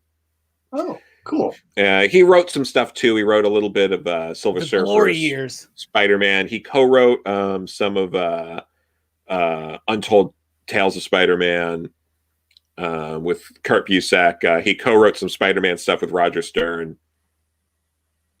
Really interesting guy. He's got crazy stories. We were able to, get him to talk about some stuff, because, obviously, I had to be like, you were there when the Clone Saga was happening. What was that like? It's just like madness in the editorial office. Can you imagine that? They're just like, what's going on? How's this fit together? It's like that meme of that dude from It's Always Sunny in Philadelphia where he's like got all the threads and Charlie. That's got to be what it is, right? No, and we got some other great interviews lined up. Some other retrospectives we're planning on doing. I love one of ours that like most of them get pretty good traction, but one that like fell under the radar was we did a retrospective of Fantastic Four annual number 3, and that's criminally underviewed. That's only got like the wedding. Yeah, that's like one of the best annuals in Marvel history. That's what we talk about. So, I own that issue. I wasn't there, but I own that issue. I wasn't there either, but it's a really good issue. Do you remember that moment in Kurt Busiek's Marvels with Alex Ross where like Kurt Busiek, through all of his intensive understanding of 60s Marvel chronology, figured out that the night that the Sentinels attack is the same day of Reed and Sue's wedding? Like that's so, like that adds so much dimension to me to the actual issue. It's so amazing, so amazing. Oh yeah, no, it's great. And then we also interviewed recently Nancy Collins about her Swamp Thing run. Nice, and that was great. Underappreciated, man. I don't want to spoil too much of it because I want people to go check it out. But Lady Jane, there's the issue where they talk about Lady Jane's origin, how she comes home and the house is on fire with her kids in it, and she has to burst in to get it, and that's based on a true story. Ooh. So people should check out that.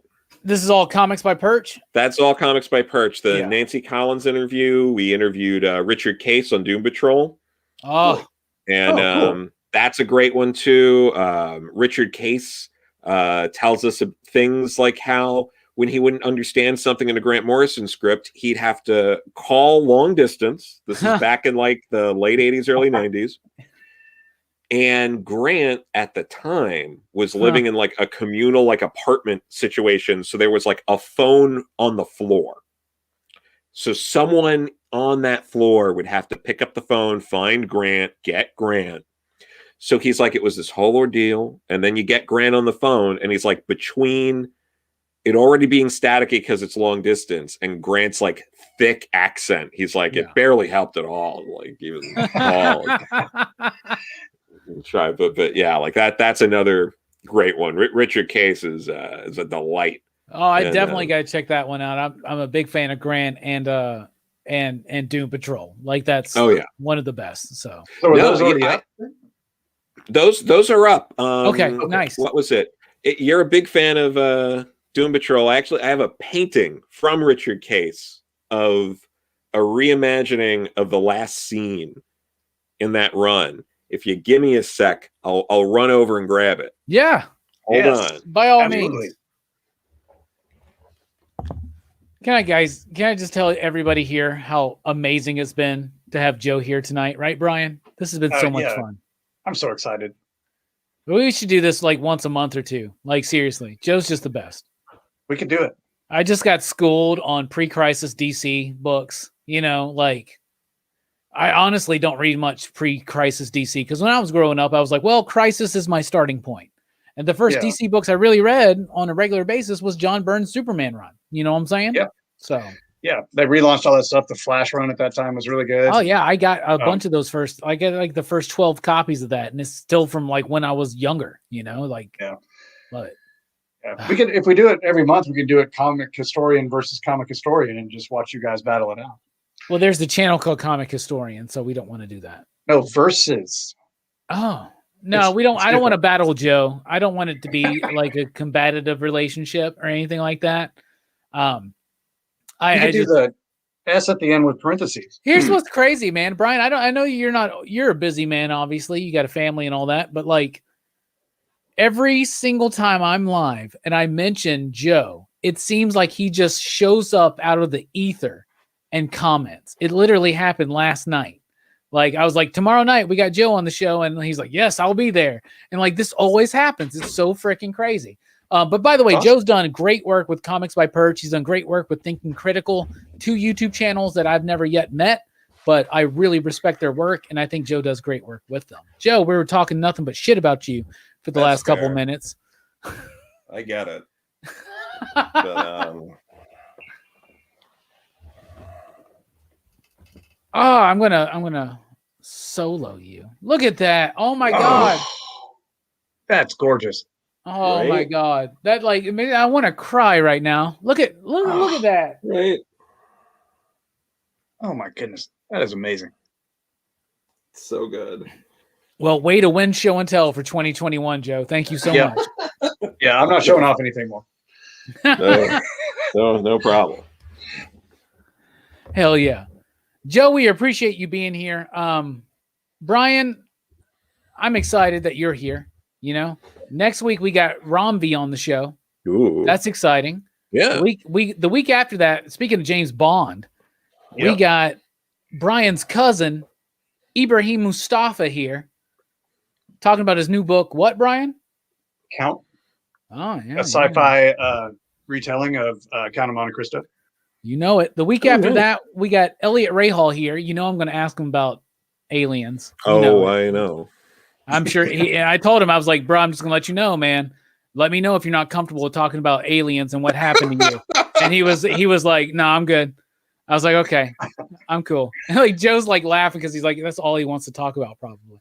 The week after that, we got Dennis Camp, who just announced his newest book, Chaos Agents, yesterday, coming out from Scout Comics. Very excited for that.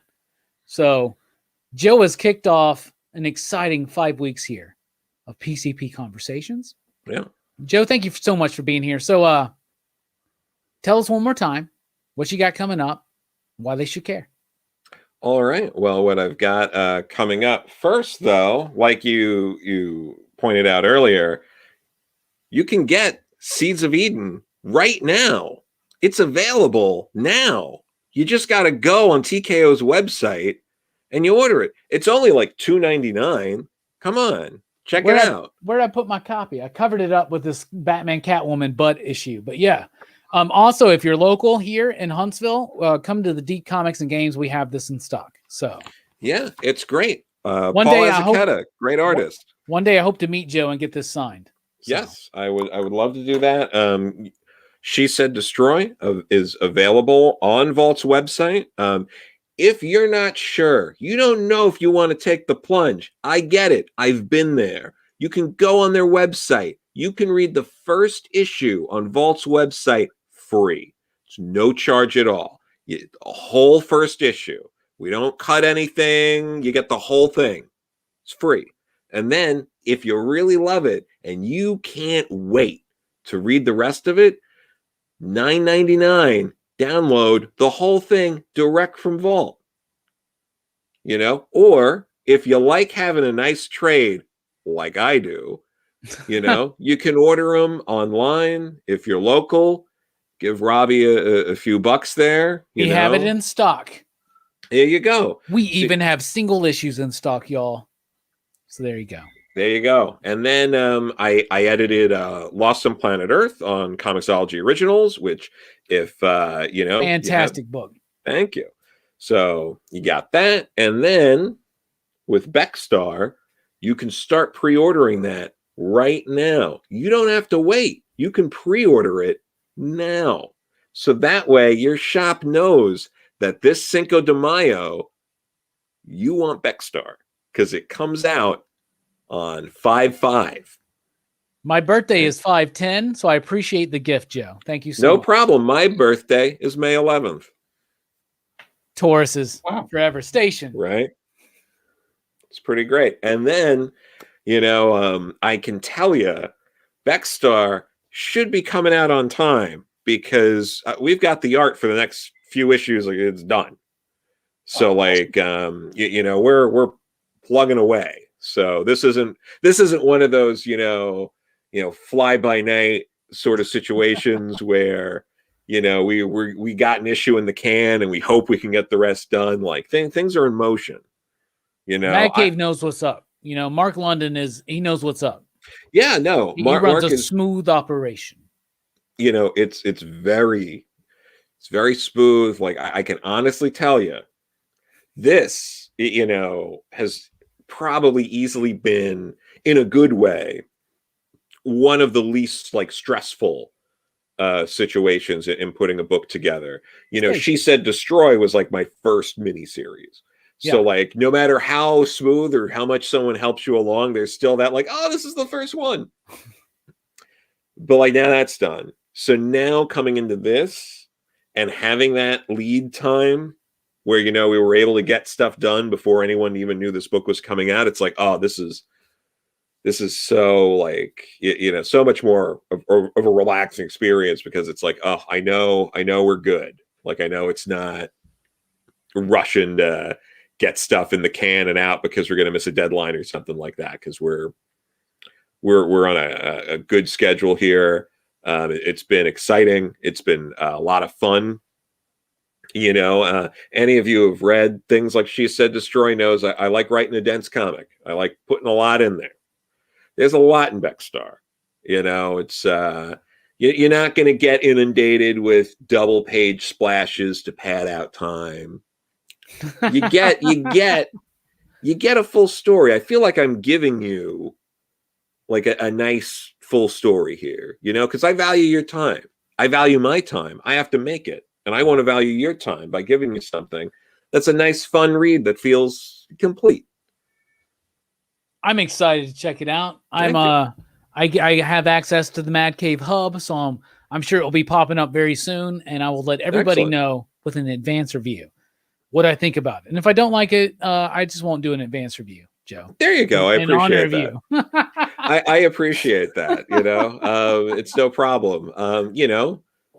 Look, I'm sure I'll love it. The artwork looks great. Mm-hmm. I'm already hearing you got some coverage in Bleeding Cool. They said it was going to be very Han Solo-y. Yeah. And it sounds really freaking cool, man.